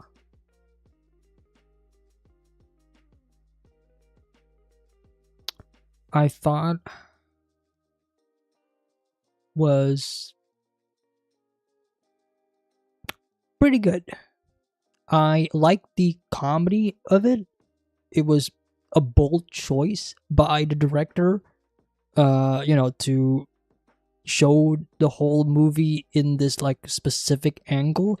But I do love the comedy in the film. I think it works tremendously. Like I was laughing so many times throughout the film. Like it was a genuine good time. And, you know, like Ice Cube gave one of the best comedic performance of the year, in my opinion, probably more than the studio ever did. The CGI as well, like it's like a 500 IQ play where they make the CGI look bad so that it enhances the comedy. So yeah, it was definitely one of the better comedies of the year for me. Moving on, we got Expedition 33. This, I think a lot of people pretty much have said what needs to be said about the game. I'm only gonna repeat those words.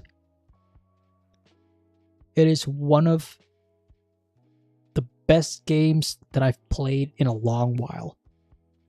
Admittedly speaking, I haven't played a lot of JRPGs. We'll get to the Final Fantasies later. Potential future gaming on the channel, okay? We'll get to the Final Fantasies. We'll get to the Chrono Triggers. We'll get to the Personas. Okay? That'll happen soon. Maybe, hopefully. But Expedition 33, my god, what a game. What a game this was. The almost full sweep at the Game Awards, bar from like best audio that Battlefield 6 won, and best player's choice, which what was it, like Wuthering Waves won, which to the surprise of no one, of course, the gacha game won like best player support because best player choice, because obviously. But man, like the gameplay itself is great. Don't get me wrong. Like the gameplay loop uh is very fun and engaging. Parrying feels so rewarding to me. This is one of the few games that I 100%ed on Steam. Like I have all of the achievements. I played the game and then I New Game Plus it and then I replayed the game to get all of the achievements again. It is such a good game. It is like one of my favorite experiences of the year and one of my favorite experiences ever. Like, not to, again, like, trying not to overhype and overglaze the game, but it's a good game. I was crying by the end of the game, you know? Like, one of the endings, you know what ending that I'm referring to, but one of the endings just broke me. Like, just seeing that image on the screen, I was like, God. Woo! It was great. I love the characters, I love the story, I love the narrative, the performance. Oh my God. I mean, people talk about, like, Jennifer English, Ben Starr, Charlie,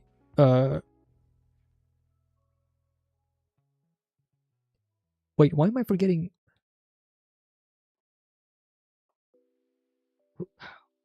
Who? Gustav. Why am I forgetting Gustav? Daredevil. Charlie Cox. There's like, there's 3 Charlies in my mind where I was going to blurt out.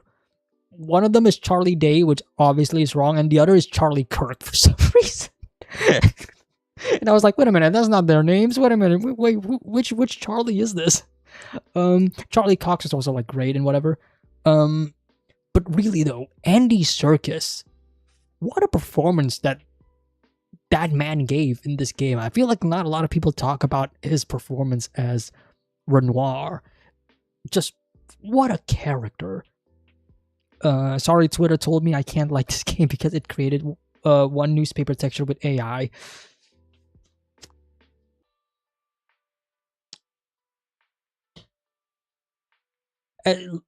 Look, as much as I hate AI, and I've talked about this at great lengths on Twitter, you know, like, if you're on Twitter, you see my posts regarding AI, you know how much I hate that shit. It's generative AI, by the way, because saying AI means generalizing AI, and there's so many different AIs in the world. Like, there's generative AI, which we collectively hate, but there's also like other AI out there, like machine learning AI. There's like there's a lot, you know.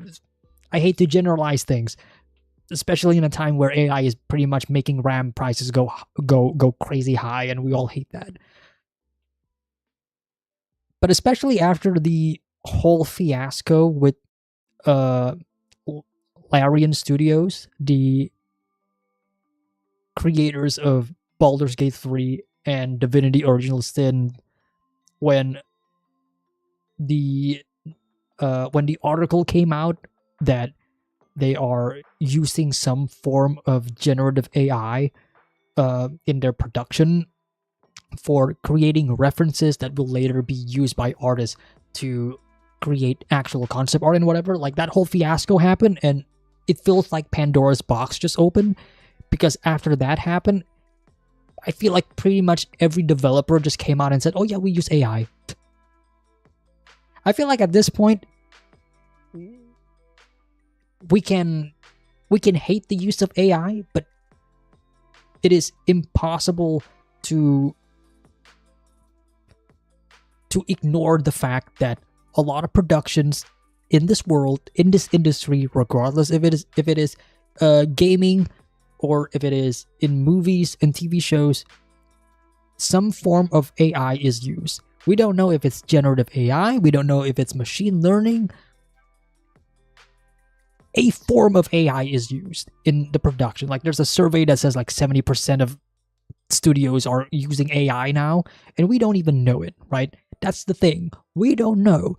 Some of these shows probably use AI. We don't know because the creators didn't talk about it, right?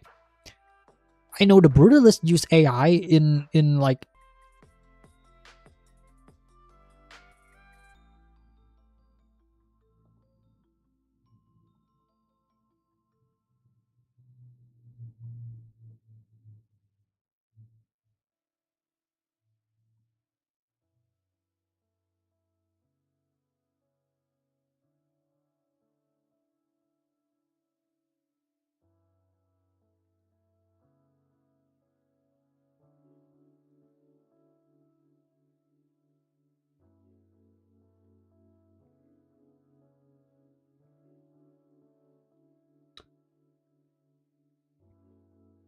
Keeps happening. I don't know. I don't know why.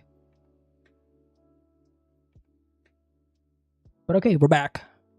Are we back? We are back.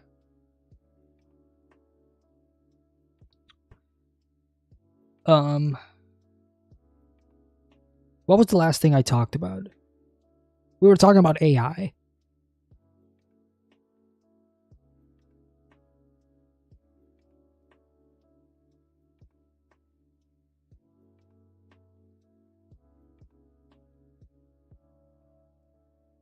Is there an alternative to OBS? Not that I know of.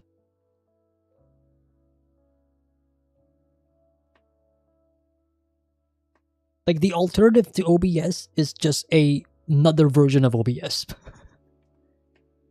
I also don't want to change because I already have like my OBS settings and whatever set up perfectly. Like, I don't want to change that at all. I'm still not sure if this is like an OBS problem or if this is actually my internet. Because if it is my internet, it is weird. Because why would it drop frames and drop, and stop the connection when I can open YouTube and Twitter just fine? Like, when the stream was dropping for you guys, I was opening Twitter and YouTube just to make sure it is fine. So I don't know what is happening. Hopefully we can, obviously we're gonna stream again in the future, maybe next week or whatever. We'll see if the problem persists. But continuing on, AI, it's everywhere. It's everywhere, man. What are we gonna do? Like, people saying like, oh, you cannot, don't play this game or don't watch this movie or whatever because it is using AI. Well, maybe like a year ago, that makes sense because we only know like a few production that uses AI and we all scrutinize them. Now, we don't know. Your favorite movie probably use AI. Like, at this point, it is kind of, it's almost insane to stop watching a movie or playing a game because they use some form of generative AI or whatever.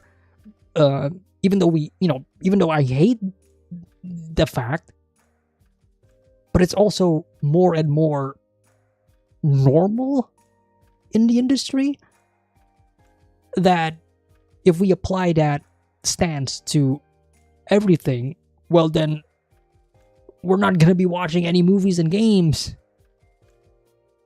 It's bleak. The future's bleak, man. But Expedition 33, great game.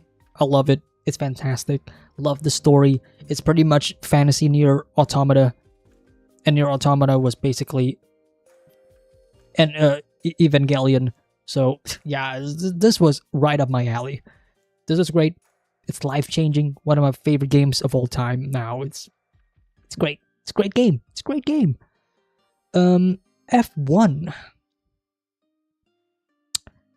Saw this in theaters and gotta say, it was pretty good. It used to be great, but I feel like pretty good is a better tier for this movie because this is a pretty formulaic movie. Not that formulaic is bad. It's just that I look at like these other these other things in the great category and I'm like, these are unique experiences for me. F1 is pretty good. It's good enough. It is a definition of a summer blockbuster. Yes, I agree. It has the frills. It has the washed up protagonist that a lot of people can relate to, that eventually proves all of the rookies wrong, like the new gens wrong, like I still got it, still got it, and won the whole thing and whatever. Like,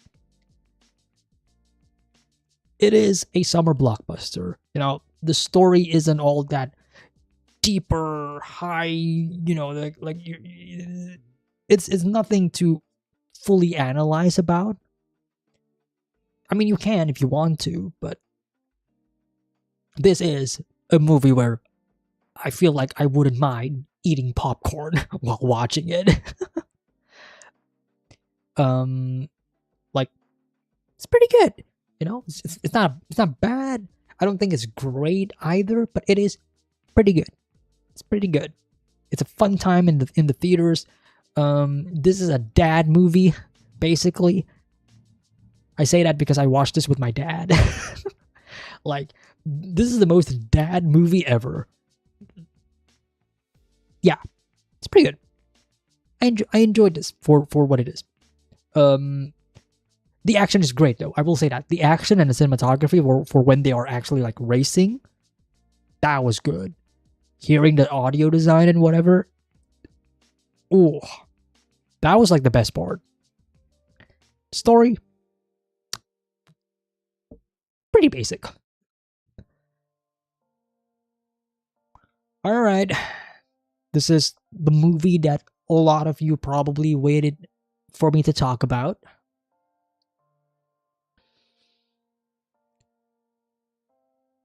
I talked about this a little bit on my Twitter. I made a post after I finished watching this in theaters. The Chainsaw Man movie. So yeah, I watched this in theaters. I saw this on IMAX. Because of course I would.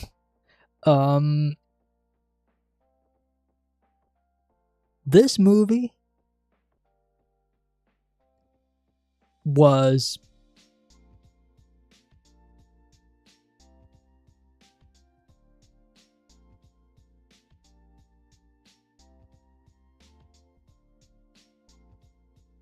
life-changing. This was great. I love this movie so much. I keep listening to the soundtrack and like the main theme every now and again. Jane Doe, oh my god, that song, I listen to it every day. The pool scene, cinema. It was one of the most chilling experiences that I've had while I was sitting there. Because I reread the Heisei arc prior to watching this.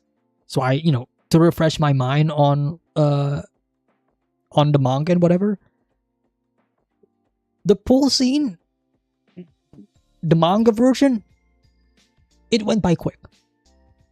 The movie, oh, Kensuke Ushio just said, hold on. Let me make this banger of a song that will make you cry of pure happiness and melancholy. I was like, oh my god, what am I watching? The music was incredible. The cinematography as well. I love that the cinematography, especially for the first half of the film, where we were still dealing with like the mundanity of it all, like like the daily lives of Denji and the rest of the cast before we go batshit insane for the second half. I love that the first half we still get this really cinematic touch that the first season gave us, like some really fantastic overall camera work, some really fantastic shot compositions here and there, some nice character acting. The direction of it all was just, it was peak. And that was just the first half. And then the second half happened. And it was like no stop. It was just full on, like no, it was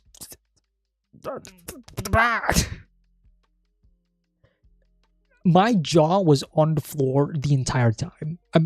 I am not joking. My mouth was open for an hour and 40 minutes. I was amazed by what I saw.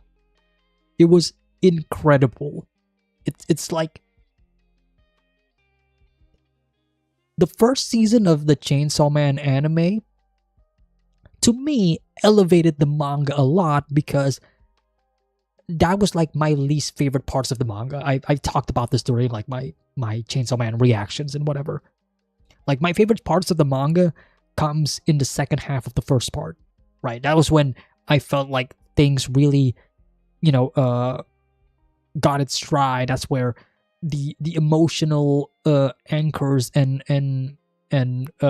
connection started to really get to me, whilst the beginnings of the manga felt it didn't grab me enough back then when I read it.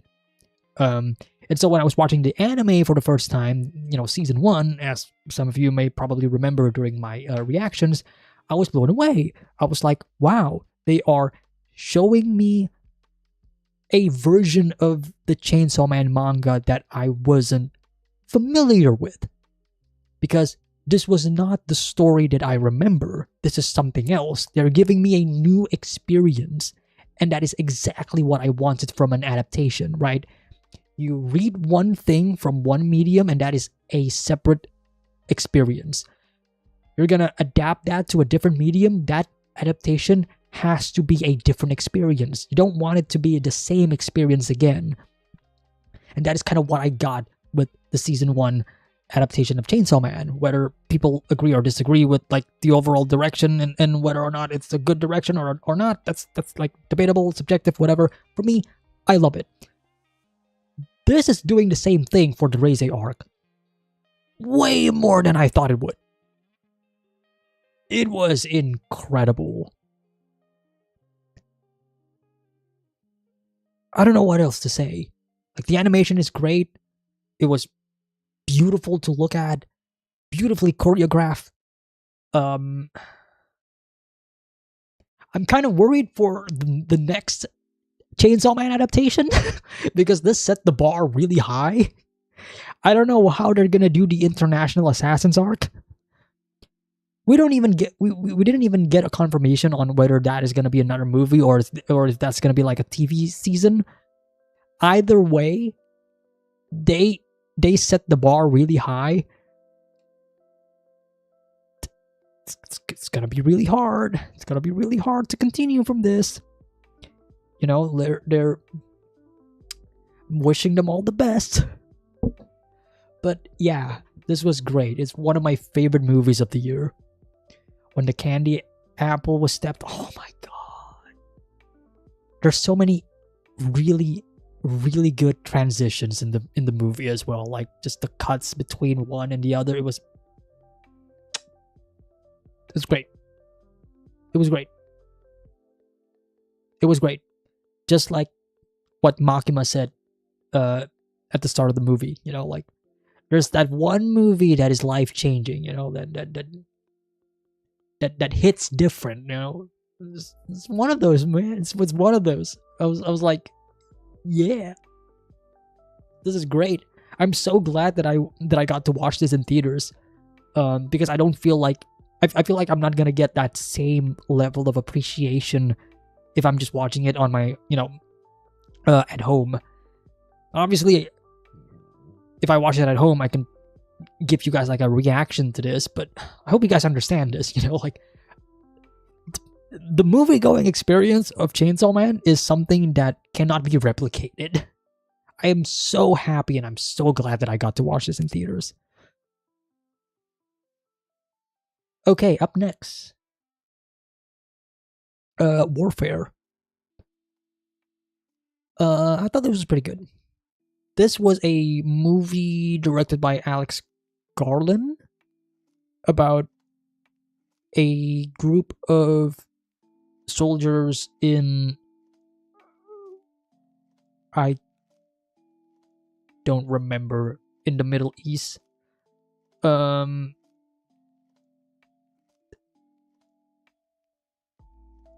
I think what I like about the film is that it's not a glorification of war whatsoever, right? This was fully a anti-war movie in my eyes. It's a very American point of view of the war. People can dislike the movie for that regard, because let's be real here, they're not exactly the good guys. but that's kind of like what the movie was showing, because it's like showing, you know, like these people who are in this war, they are going through a lot. And I feel like the movie did a pretty solid job at conveying that aspect, at least to me as a viewer. You know, war is bad. And also, I love how the film was shot in a... I love how time works in this film, because the film is like exactly... The runtime of the film is exactly the pace of the film, right? Like, the characters are interacting in real time. So if they have to wait like 5 minutes, then it's actually 5 minutes that we have to wait and whatever. Like, that to me feels pretty immersive. So yeah, pretty good movie. I enjoyed this one. I wasn't sure if I was gonna enjoy this movie or not, given its subject matter. Like, I thought they were gonna drop the ball on, you know, the whole anti-war angle and its depiction of the war. Again, considering the POV of this movie, right? Like, they're only showing like one point of view and not the other POV. But I was pleasantly surprised. No Other Land. I talked about this in my January video way back when in my other channel.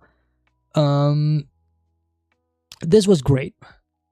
For those of you who don't know, this is a documentary about the Israeli occupation of a Palestinian city.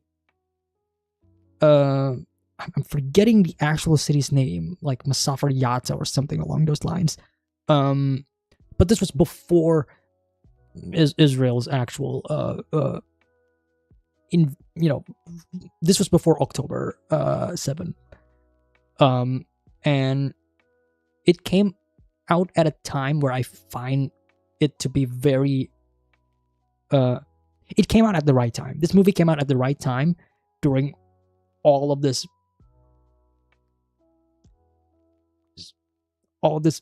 situation and all of this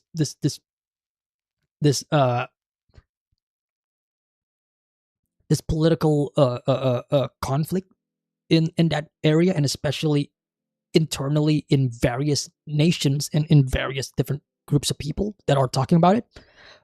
But as a documentary itself, I find this to be really good. It's like, you really feel, because it is shot in, you know, like, by the people, and you really get that feeling of like you are there, and you feel that this is a heavy movie. Like, this is a really heavy movie. And the context that this was before all of the stuff that is happening now just makes it even more heavier. You know, like, this well-deserved winning the, you know, the Oscars and whatever.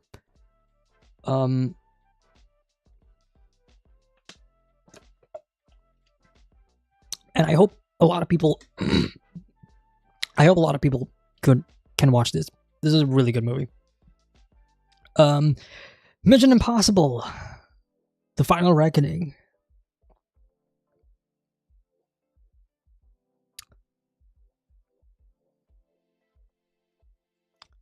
It's pretty I hate that I didn't love this film. I like it, don't get me wrong. I like it, but it's not good enough. There's the stunt work, incredible. One of my favorite sequences in the films, you know, in like the franchise. Don't get me wrong, like the submarine sequence, the plane sequence. Like, there's some really incredible sequences, really incredible stunts in this film. Tom Cruise is doing Tom Cruise shit. The story is a different situation, though. It is all over the place, and it is very underwhelming. I don't know what happened to the story here, but it is not good. I was not engaged with it at all. Because after I watched this, I rewatched the previous film, which was like Dead Reckoning. That was such a better film. It was it was way better paced, better edited. The story is a lot more engaging. So yeah, it's kind of a bummer, you know, like it's the last Mission Impossible movie, and it's like, I came out not feeling excited, or I didn't came out feeling uh satisfied. I felt underwhelmed in certain scenarios.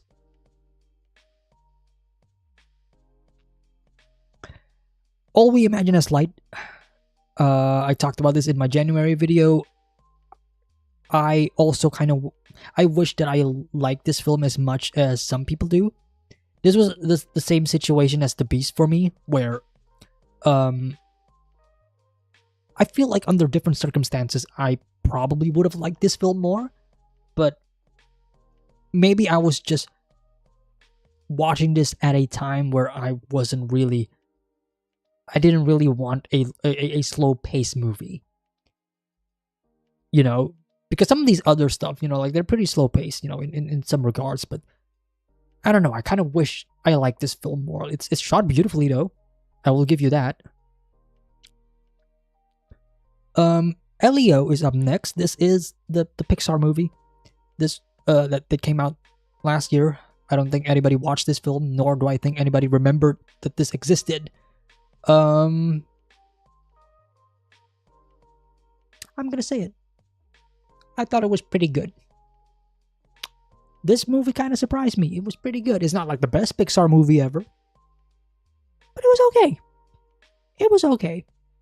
I like the characters. I like this bond that they built. It definitely leans more to the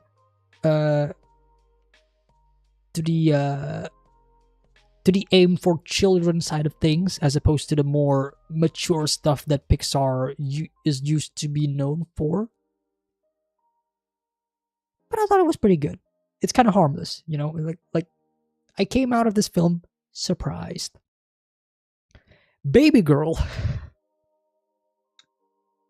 I don't know if any of you guys know about this movie, but this movie is kind of crazy. This came out like last year or like the year after before that. This is a movie about this woman who is cheating on her family because she finds this hot young boy in this hot young intern in her new office to be very hot, but she also has this kink where she wants to be dominated. And that's why the movie is called Baby Girl.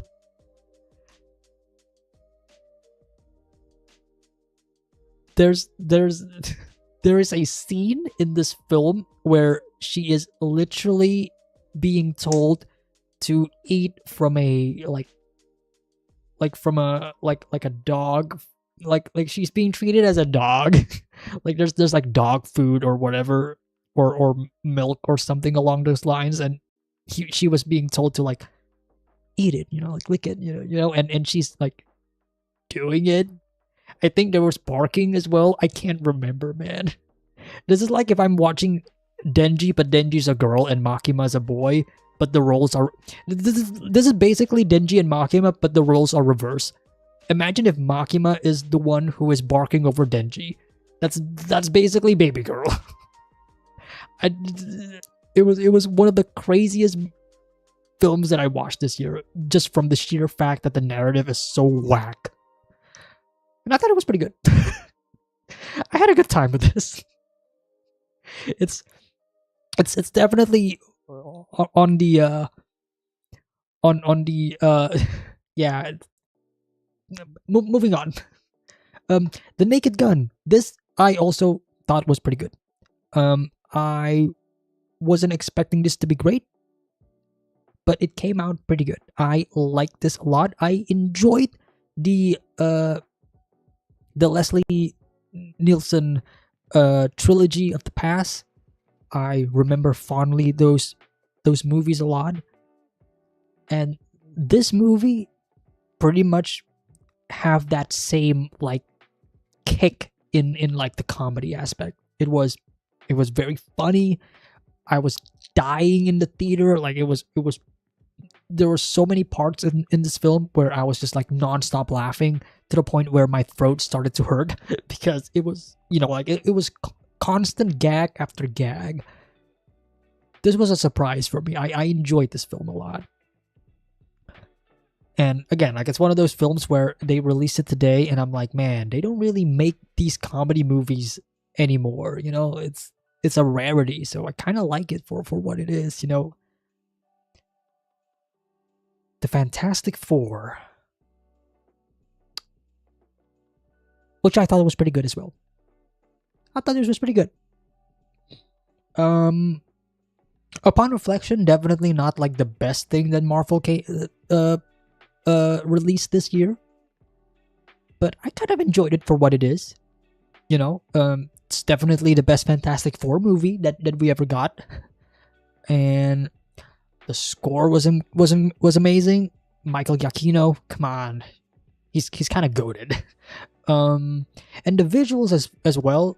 Some of the visuals kind of okay, but there's like some really incredible visuals as well, especially during like the space flight sequences. That was amazing. But yeah, this was pretty good in my eyes. And then I watched The Apprentice. For those of you who don't know what The Apprentice is, this is basically a film about the early life of Donald Trump, played by Sebastian Stan. I thought this movie, honestly, was great. I loved this movie more than I thought I would. This one surprised me. Because I was expecting this to be pretty good. But the more I watched the film, the more I realized how much I actually love this film. It is such a gross depiction of him. Jeremy Strong is in the... Oh my god. Thank you for reminding me. Jeremy Strong in this movie was phenomenal. I haven't seen Succession yet. Okay? I gotta make that clear. I have not seen Succession yet. So I don't... And I'm trying to remember if there's any other Jeremy Strong performances that I have seen before. I mean, there's bound to be one at least, but it's not ringing a bell. But Jeremy Strong in this film was phenomenal. He was great. He was just as good as Sebastian Stan was. And honestly, by the end of the film, his character, Jeremy Strong's character, I say character, but they're like real people,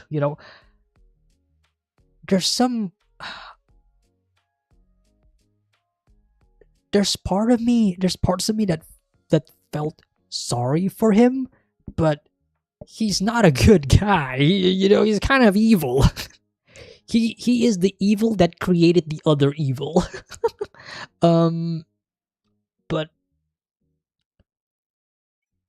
there's like this one scene that I really love in this film, and it's like somewhere towards the end, and it involves around Jeremy Strong's character's like birthday or whatever. Like, it is one of the most depressing and haunting scenes that I've ever seen in a long while, or at least in the stuff that I've seen this year. Like, that scene stuck to me. Like, I feel like the life getting sucked out of his body during that moment. Like, it was so hard to watch. And it gave me so many mixed feelings because I hate the guy, but they're making a pretty damn case where this scene is where you're supposed to feel sorry for him, and I do. Like, sorry, not in the sorry, I wish your life is better, but like, sorry, but you bring this upon yourself kind of way. Some really fantastic performances in this film as well. It's really good. It's a really good film. Highly recommend this film, especially if you don't like the guy, if you don't like one of the guy here. Bring Her Back, I thought was also pretty good. This was made by the Philippou brothers, I believe. I didn't watch their other film, which was Talk to Me. So this is my first movie from them. They are like YouTubers turned filmmakers. But I thought this film was pretty good. This was a horror movie. I don't like it as much as Weapons. This is still like my favorite horror movie of the year. But Bring Her Back gave some pretty solid performances as well. Definitely one of the more unsettling films that I've seen this year. I definitely cringe on a lot of part. Cringe in the positive outcome, by the way. Like I am meant to cringe because some scenes in this film, my god, I was like, nope, no.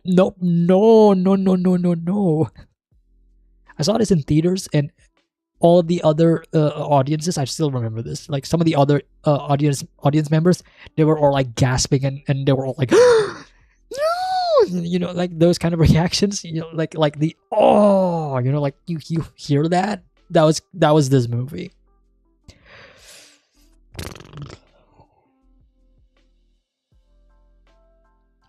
Lilo and Stitch, live action adaptation.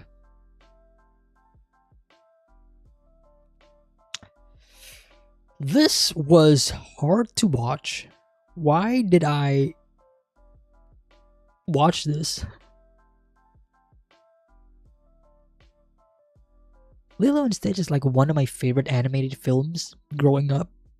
This movie is like an abomination. It is like an insult to that movie. I don't understand why they do it the way they do it. They changed so many stuff. I talked about like how to Train Your Dragon feels so redundant because of how it is essentially a one-to-one adaptation of the animated movie. Lilo and Stitch is the opposite, where it changes so many things. I don't even know if this is the same movie anymore. It is so different. The story is kind of not the same. The message is kind of whack. Why? Made $1 billion though, so shit if I know about like the audience desire. And now we arrive to Absolute Cinema.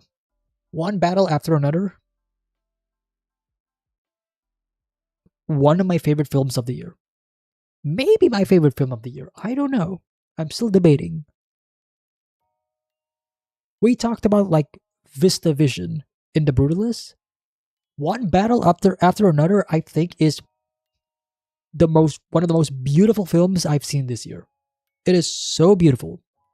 Watching Sean Penn's full-on head, his face fully covering my entire IMAX screen was life-changing.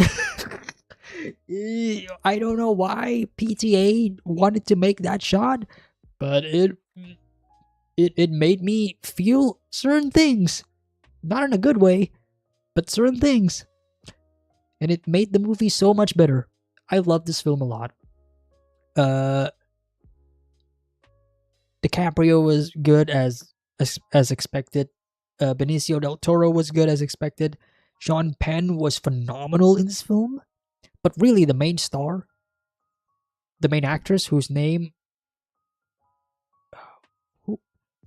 Chase Infinity, I think is her name. Yeah, Chase Infinity. What a performance! What a breakout performance from her. This was such a good film.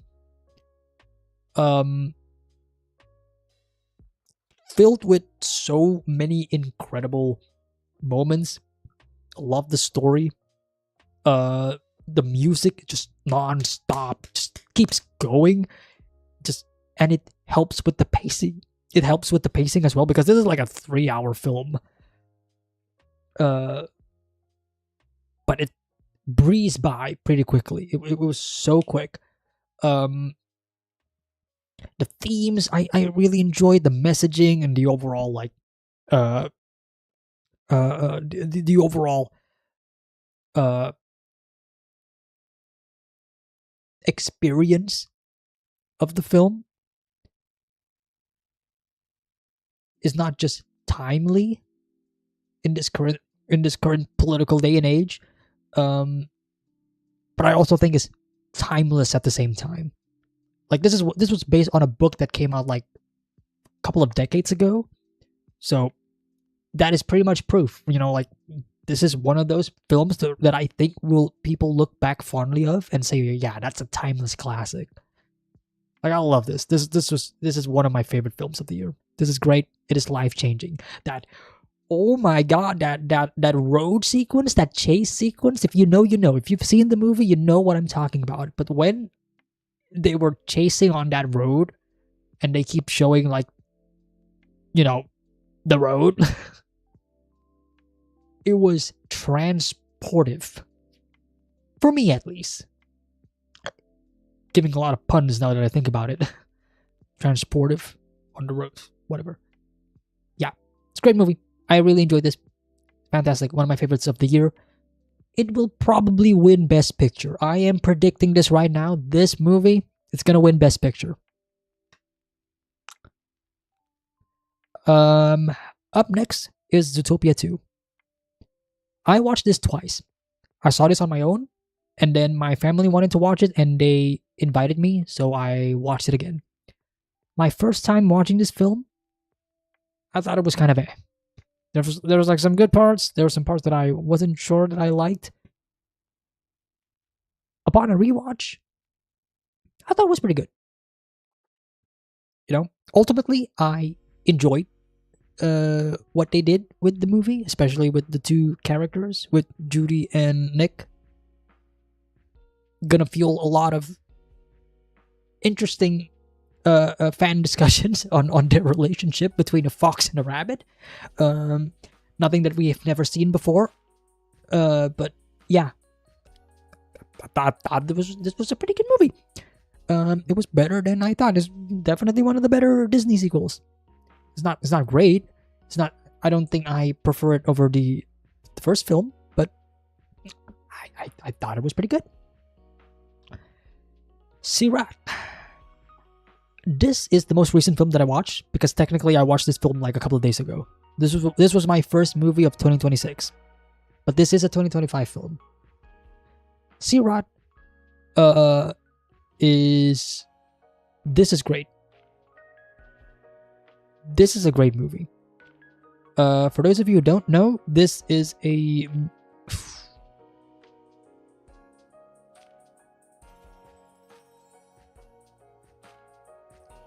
it's a movie about the journey than the end. I'll just put it that way.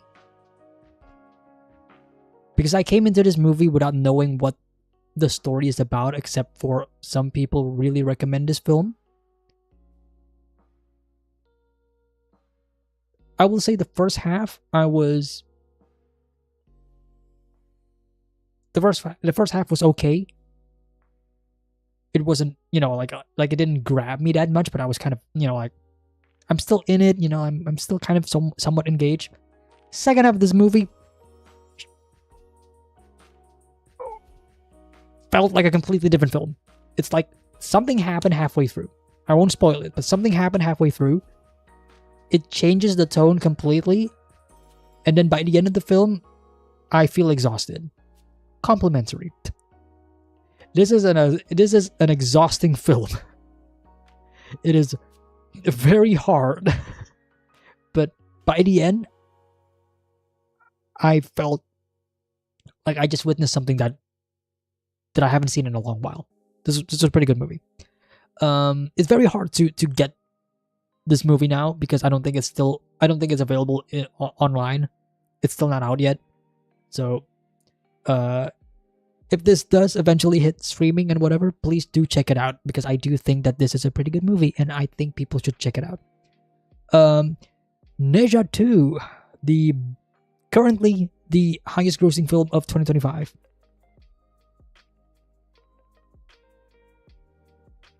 This was great. I saw the original a couple of years ago, the first film, and it was not good. I did not like the first film at all. The second film, on the other hand, phenomenal. This movie right here, chat, one of the most visually incredible films that I've seen this year. Like, visually speaking, this movie is insane to look at. It's definitely the most beautiful CG animated film that I've seen this year. That's for sure. There are so many sequences in this film that puts scale into perspective, and it is jaw-dropping. The story itself surprised me a lot because the first film, I wasn't that engaged with it. You still need to watch the first film in order to understand the second film because it follows directly the events of the first film. Like, you have to watch the first film in order to watch the second film. Like, duh. But the second film does something with the story that pretty much fixes all of my problems with the first film. Like, there's so much heart in this. There's so much character depth as well. I cried during one scene. Like, it is such a heartbreaking scene. Like, I was like, tears in my eyes.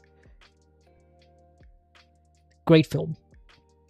The Chinese century is upon us, ladies and gents. It is upon us. More Chinese animated movies and TV shows are. It's here. It's here. This is one of the better stories as well. So, I do hope some of you check this out. You know, genuinely one of my favorite movie-going experiences as well. Dungeon Meshi.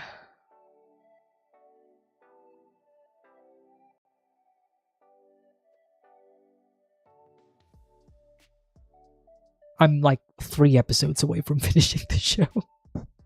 I feel so bad. I apologized again to like the people on the Patreon who are, you know, who watches Dungeon Meshi reactions. I'm like 3 or 4, I don't remember. Like, I'm like a few episodes away from finishing the show. But it's pretty good. I like the show. I think finishing the show, I feel like my rating and my overall feelings will remain the same. It's pretty good. I like what this show was going for. Am I excited for the of the second season? Yes. But, you know, remains to be seen. You know, Tibu stole my viewers of Dungeon Meshi. Well, to be fair, you know, like I haven't really uploaded it on YouTube, so, you know, he's not really stealing views when there's nothing to steal to begin with. Mickey 17. This one was great. I love this film. I'm surprised not a lot of people talk about this film, actually, because I watched this and I was like, this was pretty good. I love this. This is Bong Joon-ho's newest film following Parasite with Robert Pattinson. I love the idea of the film. I love the tone of the film. I know some people aren't really into the tone of the film, but I love the tone of the film. Robert Pattinson as well. He gave a pretty solid performance here. I really enjoyed that. I don't know, not much to say. Other than I thought this was a great film with a really good premise, and it's, yeah, talks about like capitalism and whatever, the usual. Snow White, life threatening. this is, what are we doing? What are we doing here? Why? What is this? What are we doing? I think the only saving grace of this film is actually Rachel Zegler as Snow White. Say what you will about her, I think she did an incredible job. To the best of her abilities, of course. Compared to Gal Gadot, yeah, it's kind of an unfair comparison. You know, one can act, the other cannot. But the adaptation itself is like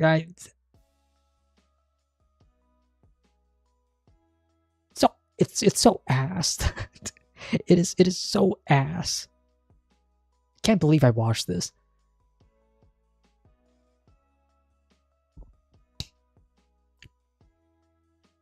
Naruto. I started watching Naruto in 2025 for the first time. I'm not done yet. I'm still like halfway through the first Naruto season, or like Naruto in general, you know.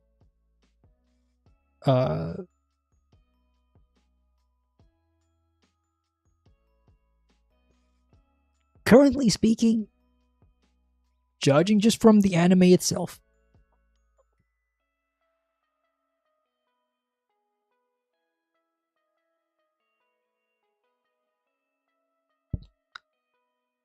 I do not like the pacing of this show. The only reason why I'm watching this show is because a friend of mine wanted to watch the show with me. So that's why I'm watching this. But my god, this pacing is atrocious.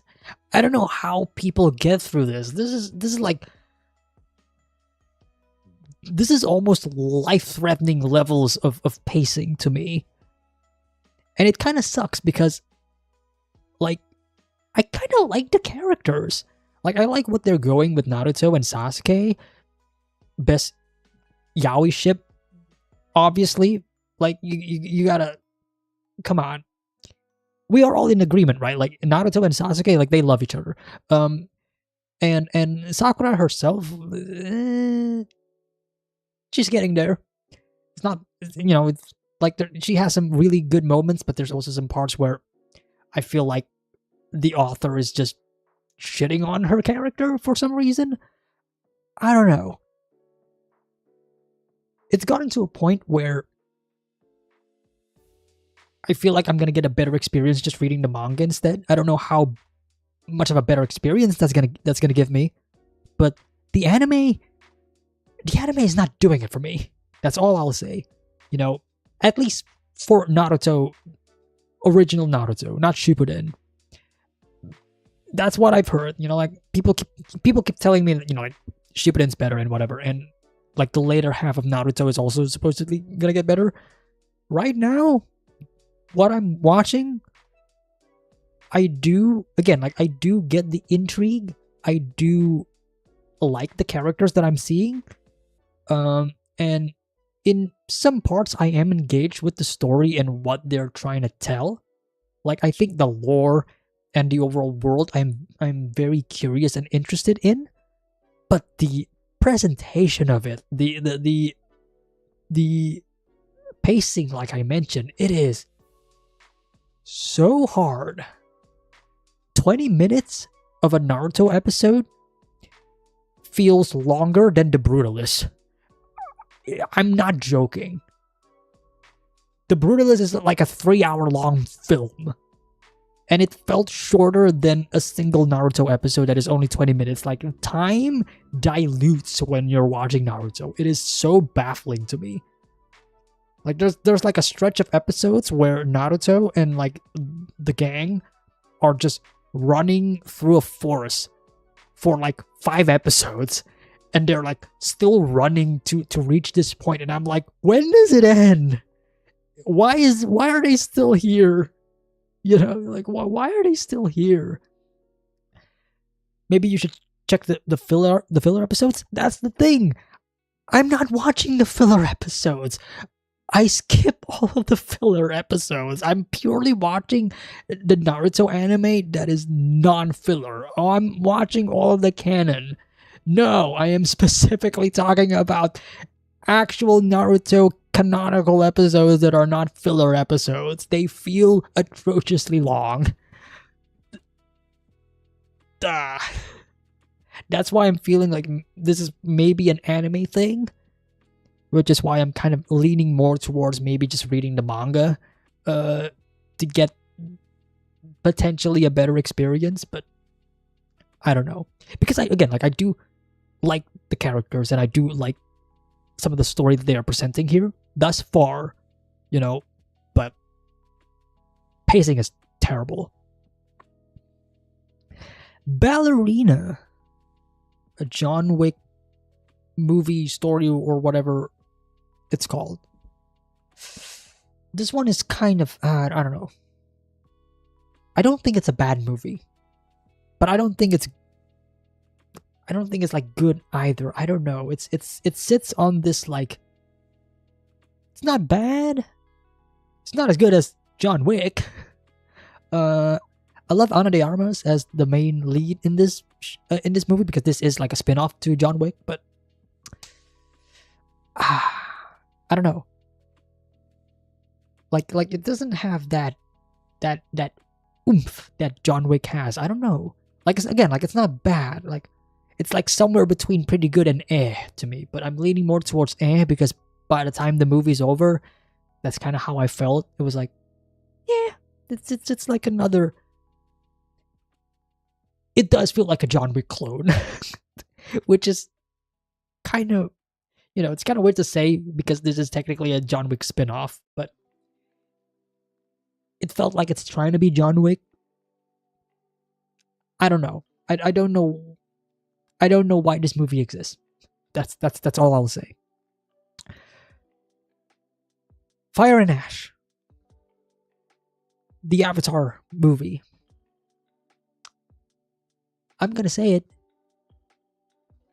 Looks pretty good. I think it's pretty good.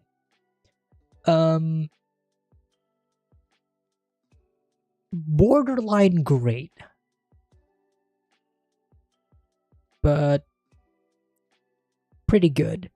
Want to ask if you had a chance to check out the Chainsaw Man movie? There it is. The Avatar movie.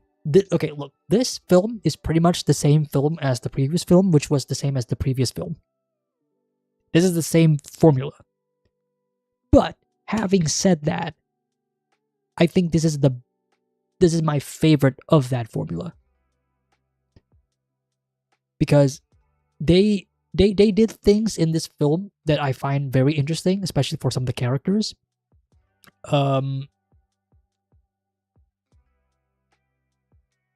And some of my problems with The Way of Water is pretty much fixed in Fire and Ash. Because I rewatched the first Avatar and then I rewatched Way of Water before I watched like Fire and Ash. I enjoyed those two films. Way of Water, my only issue with that film, I love that film, but my only issue with that film is that I feel like that film is kind of disjointed in some aspects, especially whenever we cut back to like Quaritch and his side plot.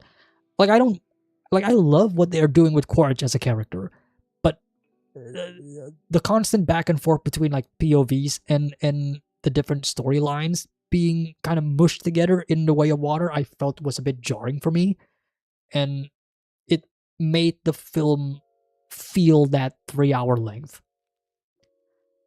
I didn't feel that with Fire and Ash. With that being said, I know some people felt the opposite, where they prefer Way of Water over Fire and Ash because they felt like that was a better film than this. So, experiences may vary. But what I will say is, if you like the Avatar movies, if you like the first one, if you like Way of Water, chances are you're probably gonna like Fire and Ash as well. That is exactly how I felt. Like again, like this is bordering between pretty good and great for me.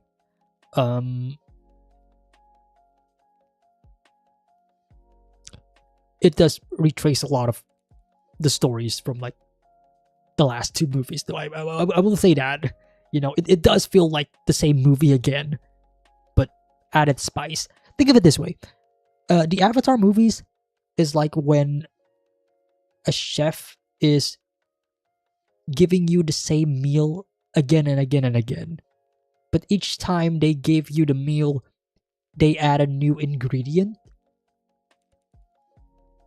This is like the third time this has happened. You know, like like the chef gives you the same meal, but they add some new ingredients, some new flavoring. Some people may like the new flavoring, some people don't. I personally liked it. So yeah, it's a pretty good movie. And I'm sure I'll probably love this more on a rewatch. Hope you have fun watching the movie, Ergohash. Whenever you get to it. I will say this.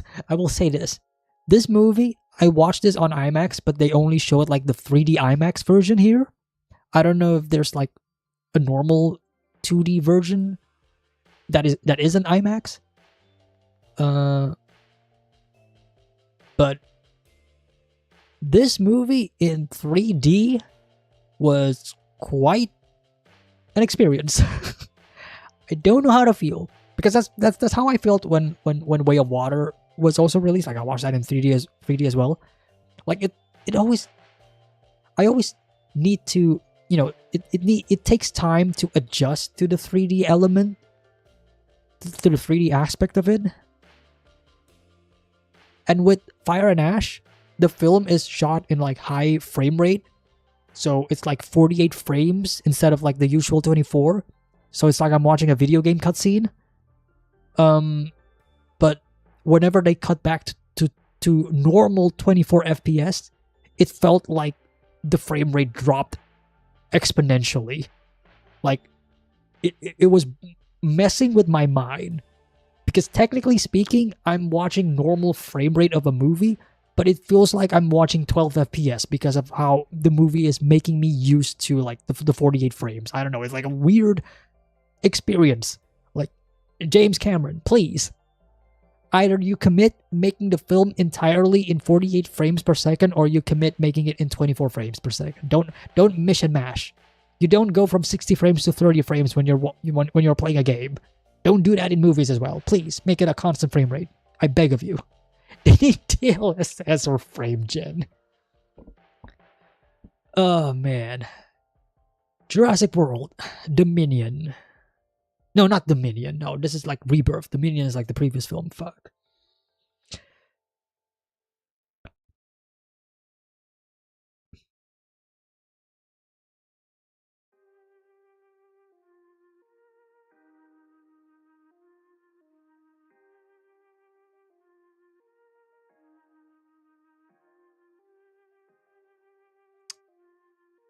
There's parts of this film that I like. And that's like the only reason why it is not in life-threatening tier. Like, there's some really awesome sequences in this film. Genuinely speaking, as someone who loves Jurassic Park, as someone who tolerates the Jurassic World trilogy, there's some pretty cool sequences here. Story-wise, that's a completely different situation. That's kind of where the film dropped the ball incredibly, but there's some pretty cool sequences. And that was like enough for me, I got to watch dinosaurs attack people. Cool. Orb on the Movements of the Earth. I am still halfway through this show. And it's already great. I have a feeling once I finish this show, because I'm still like halfway through. Right, I am halfway through. I'm like episode 11 or 12 on the Patreon. I can't remember, or maybe more. I don't know. There is no doubt in my mind. Once I am finished with this show, it's gonna be life-changing. Because I am seeing it right now. I mean, the show is already life-changing me as of this moment. I don't want to put it there just yet because I haven't finished it yet. But just know, once I do, I'll probably put it here. It's such a good show. I love it.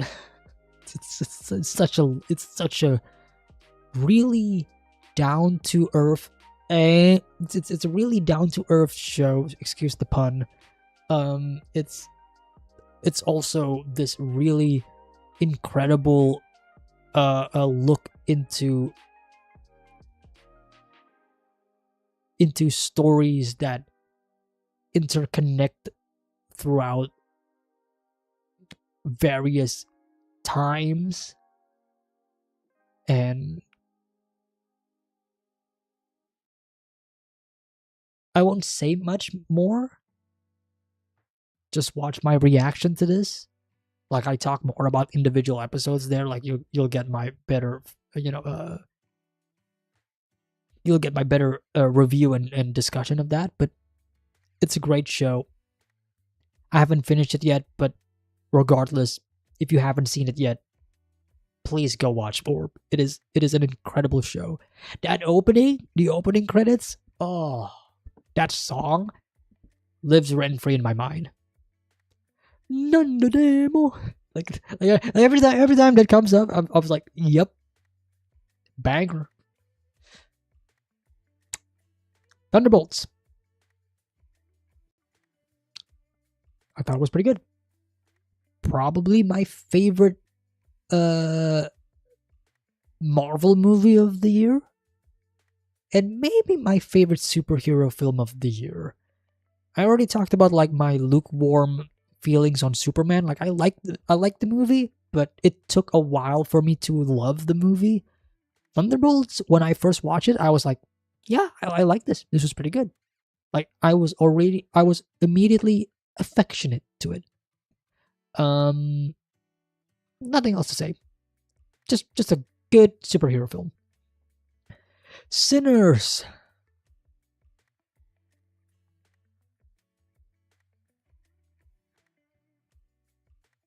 Absolute cinema.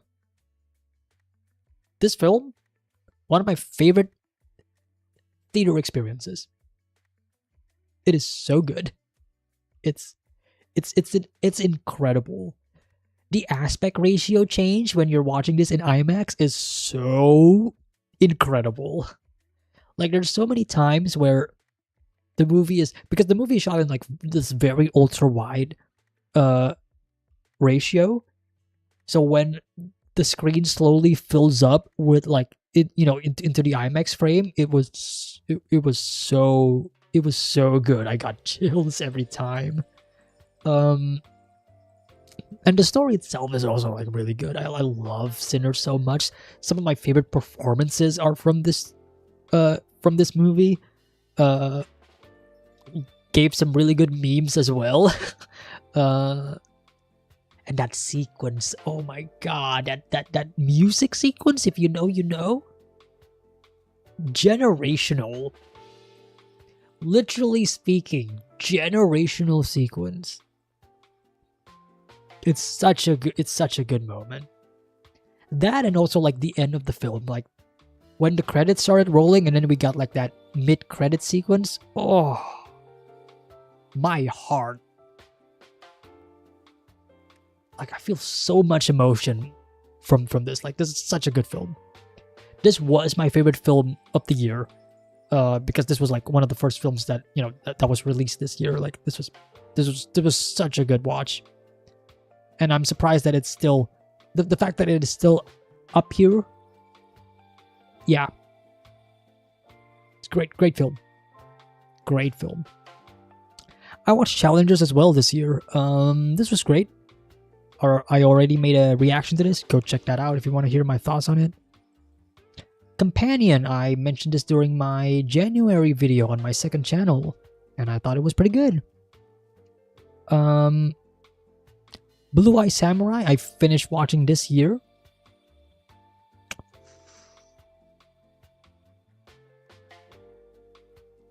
This is teetering between pretty good and great to me.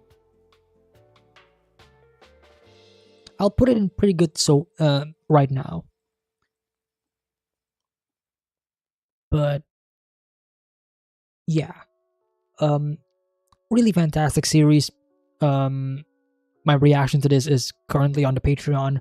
I may perhaps release this on YouTube eventually if I have the time to actually edit all of those episodes out. Maybe when like the second season comes out. I don't know when that's gonna happen though.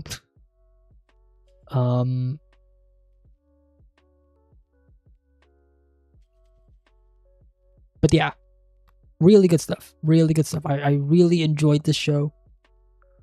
I think there's just like a couple of things that is preventing it from being like in this tier of greatness. But ultimately, it's still a pretty good show. And finally, Cobra Kai.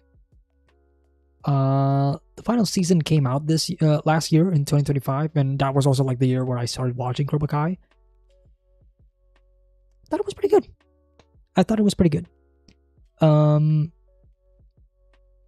This show, for those of you who don't know Cobra Kai, this basically follows the Karate Kid. And I thought the overall story ended pretty good. There's like some moments here and there where I do feel like it was going a bit too far. But ultimately, yeah. Ultimately, solid series finale as well. Had a lot of fun with the show. And really one of the better, I guess, examples of a sequel series, I guess. Like a legacy sequel or what have you. Really good stuff. Really good stuff. And alright. That is the list. That is the list. This is it. I don't know why I put South of Midnight again. I didn't finish the game. It was only like a few hours in, so I don't feel like I have. I feel like it's unfair of me to put this here. But yeah, this is it. This is every movie, TV show, game, and manga that I experienced in 2025. This is the tier list. Let's make 2026 more than this. Hopefully enough to make separate tier lists of movies and TV shows and gaming, even though I don't know if that's possible. Only 5 shitty movies. Like there's more shitty movies out there, that's for sure. I try to avoid them. If you notice something about this tier list, there's not a single TV anime release in 2025 here. There's not a single one. The only 2025 anime that is on this list is Chainsaw Man the movie, and that is a theater experience. Kind of goes to show, like how I pretty much avoided anime shows this year. None of them are really gravitating towards me. I don't know why. There's a few shows that I do want to watch though, that came out last year. I just didn't really have the time. Like, I wanted to watch, like, Apocalypse Hotel. I wanted to watch City the Animation. But just didn't really have the time. Or I guess more specifically, I didn't really have the drive to want to watch it immediately. So I haven't watched them all. 2026, on the other hand, is looking pretty good for anime shows. We got Free Run coming soon. Which had Atelier is also coming soon. Like, there's a bunch of stuff coming out this year that I'm actually interested in. So, time will tell. We shall see. So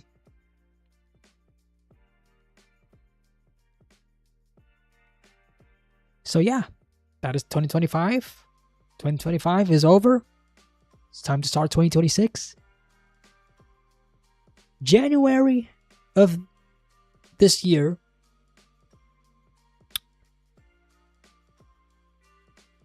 we're gonna be finishing Severance Season 2 on the Patreon.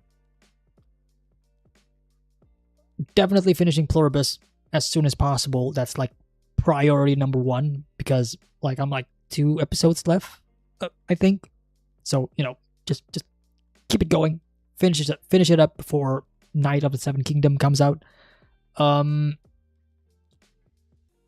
then of course after I finish that, I'll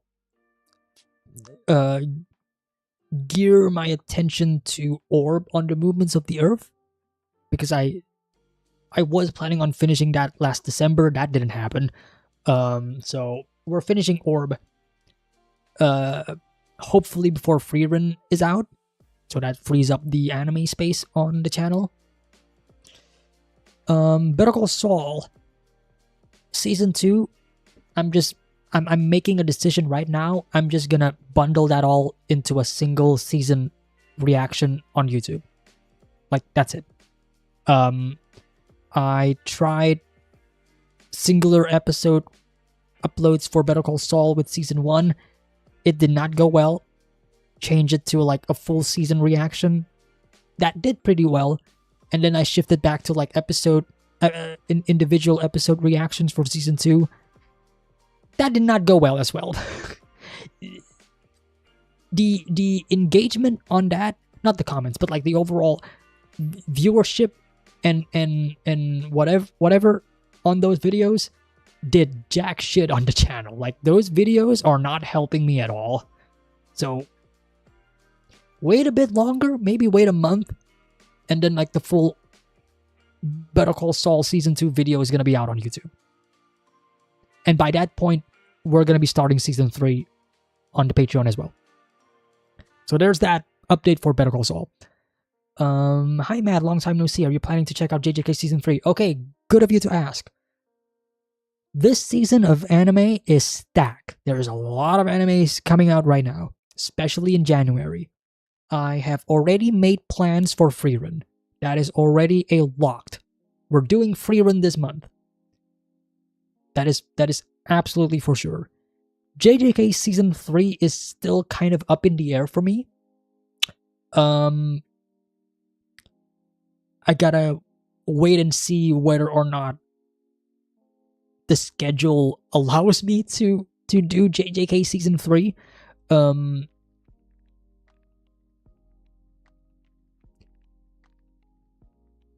We shall see. I'm not saying no. That's for sure. I'm not saying no. It's still, it is a potential a reaction series on the channel soon-ish. My only issue with doing JJK Season 3 right now in January is if I'm doing it right now, I'm going to be competing with basically every reactor on the channel on YouTube. Everybody's going to be reacting to JJK Season 3. The algorithm is obviously going to be favoring channels with over hundreds and thousands of subscribers with millions of views. My channel is not going to get any form of traction in the algorithm whatsoever when it comes to JJK Season 3. That's like my only issue with it. And I'm already biting the bullet with Freerun because I know everybody's also going to be doing Freerun reactions. But I think I'll do Freerun just fine. JJK is like a different beast altogether. And I feel like the only reason why JJK performed well on my channel is because I did it long after the show aired. So there's really any like competition, but I don't know. Like there is like,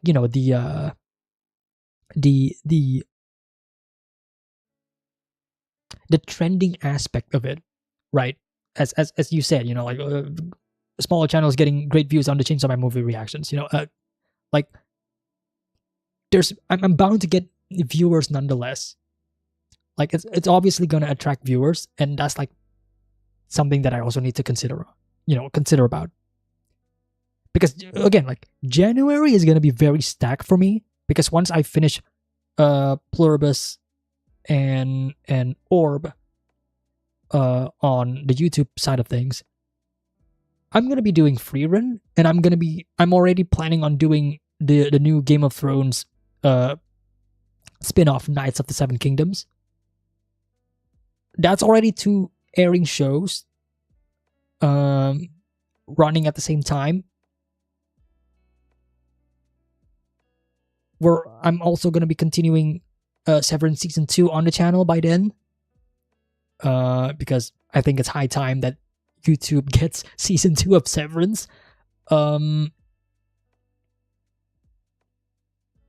then in the background, I'm editing Better Call Saul Season 2.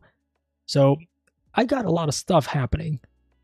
And I haven't even mentioned The Last of Us Part 2 yet. Guys, The Last of Us Part 2, it's coming. It's coming. It's coming this month. It's coming this month. We're gonna get to that. I'm still debating on whether or not I want to stream The Last of Us Part 2 or if I want to record my playthrough. I'm not sure. With this current stream where we've been constantly getting dips in like the internet connection, so I'm kind of worried on that front if I ended up streaming The Last of Us Part 2 again and connection just cuts off. Like, that's the one thing that I'm kind of worried about. Do you remember what happened in your first The Last of Us episode? I do. I talked about this earlier in the stream, but I replayed the game again up to the point where we ended in my first episode of The Last of Us Part 2. So I replayed the game again, reached the point where the scene happened and all of that stuff, and now we're ready for Seattle Day 1. So it's still fresh in my mind. But yeah, I'm still debating on like recording or streaming.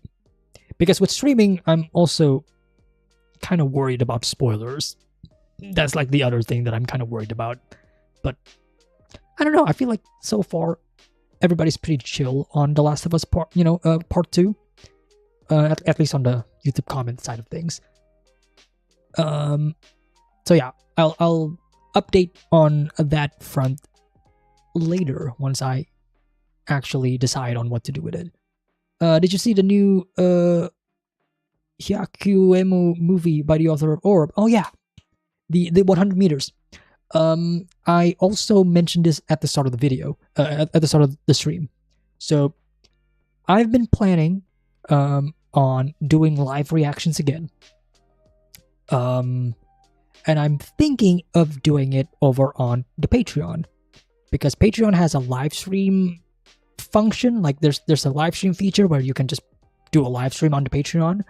And I'm thinking of that as like an alternative to Twitch, simply because Twitch not a good platform to for an enjoyable experience to watch movies together, because you're gonna get ads, and then you're gonna get more ads, and then you're gonna get more ads. Like, it's gonna be constantly ads everywhere, and the only way for you to not get ads is if you subscribe to me on Twitch. And if you subscribe to me on Twitch and give me money, that money is going nowhere, because I cannot take that money out, because there needs to be a certain threshold in order to take out the money that you gain on Twitch. And no one has ever gifted me any subs on Twitch whatsoever. So if somebody gifted me like one sub, like $5, that $5 is not gonna do anything to me. It is gonna sit on my Twitch account for the rest of eternity. On Patreon, it's another situation though, because that's where I know a lot of people are already supporting me through financial, avenues and whatnot. So I'm thinking of, we can do it that way, and I'm thinking of doing a reaction to 100 meters then. Like, I'm actually thinking of that is going to be like our first actual movie reaction on the Patreon live with all of you guys. But the thing is, I haven't really tested out Patreon live streams yet. Or we can do it now. Actually, you know what? We'll do it. We'll do it now. Test this, the stream. I mean, not watch the movie, but let me see. Is there gonna be a VOD of it available after? So here's the plan. This is the plan that I'm thinking about when it comes to if we actually end up doing this Patreon stream thing. So the Patreon live stream, the actual moment where it is live, is going to be available to free and paid members on the Patreon. So it's going to be just like watching a Twitch stream, right? If you click on a Twitch stream, you don't have to follow the creator because it is available for you to watch, right? It's going to be the same thing as that. So if you join the Patreon as a free member, you get to watch the live reaction. The VOD is going to be behind like the first tier subscription, because it's essentially going to become like early access before I inevitably put it back on like YouTube. So movie reactions on Patreon is probably going to work like that. I'll live react to it. People can watch that if it's live, regardless if you're a paid or a free member.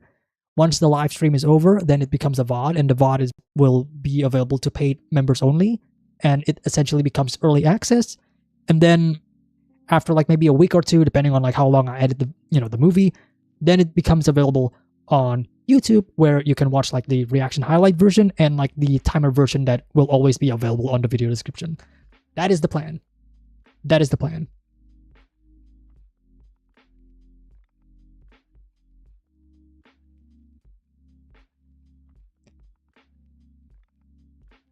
Because I've been like, there's so many movies that I want to watch, especially like movies from last year that I think will be really fun to do live reactions of. Like 100 Meters is one of them, as you mentioned. Like there's like the Park Chan-wook movie, No Other Choice. I want to watch that movie. I missed out on it when it was in theaters. We can do a live reaction to that, like I already did Old Boy on the channel, so why not? And there's like a few more stuff, like, so that should be good. That should be good. Like that's one thing that I'm like kind of excited for. But only if it works, and only if like my internet connection doesn't drop. Like that's like my only worry.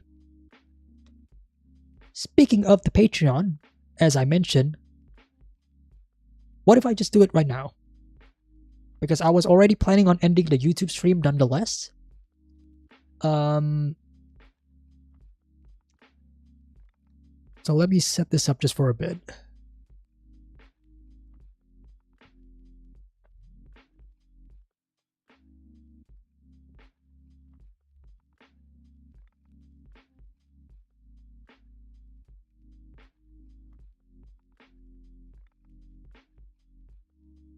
All right. I'm posting my Patreon link in the chat. It is also available in the video description here on YouTube if you want to click on that. Wait like a minute or two, guys. If you want to still chat with me, we're going to do an impromptu test live stream on the Patreon. Okay? You don't have to be a paid member. You just got to join as a free member. And you should be able to see the live stream pretty soon.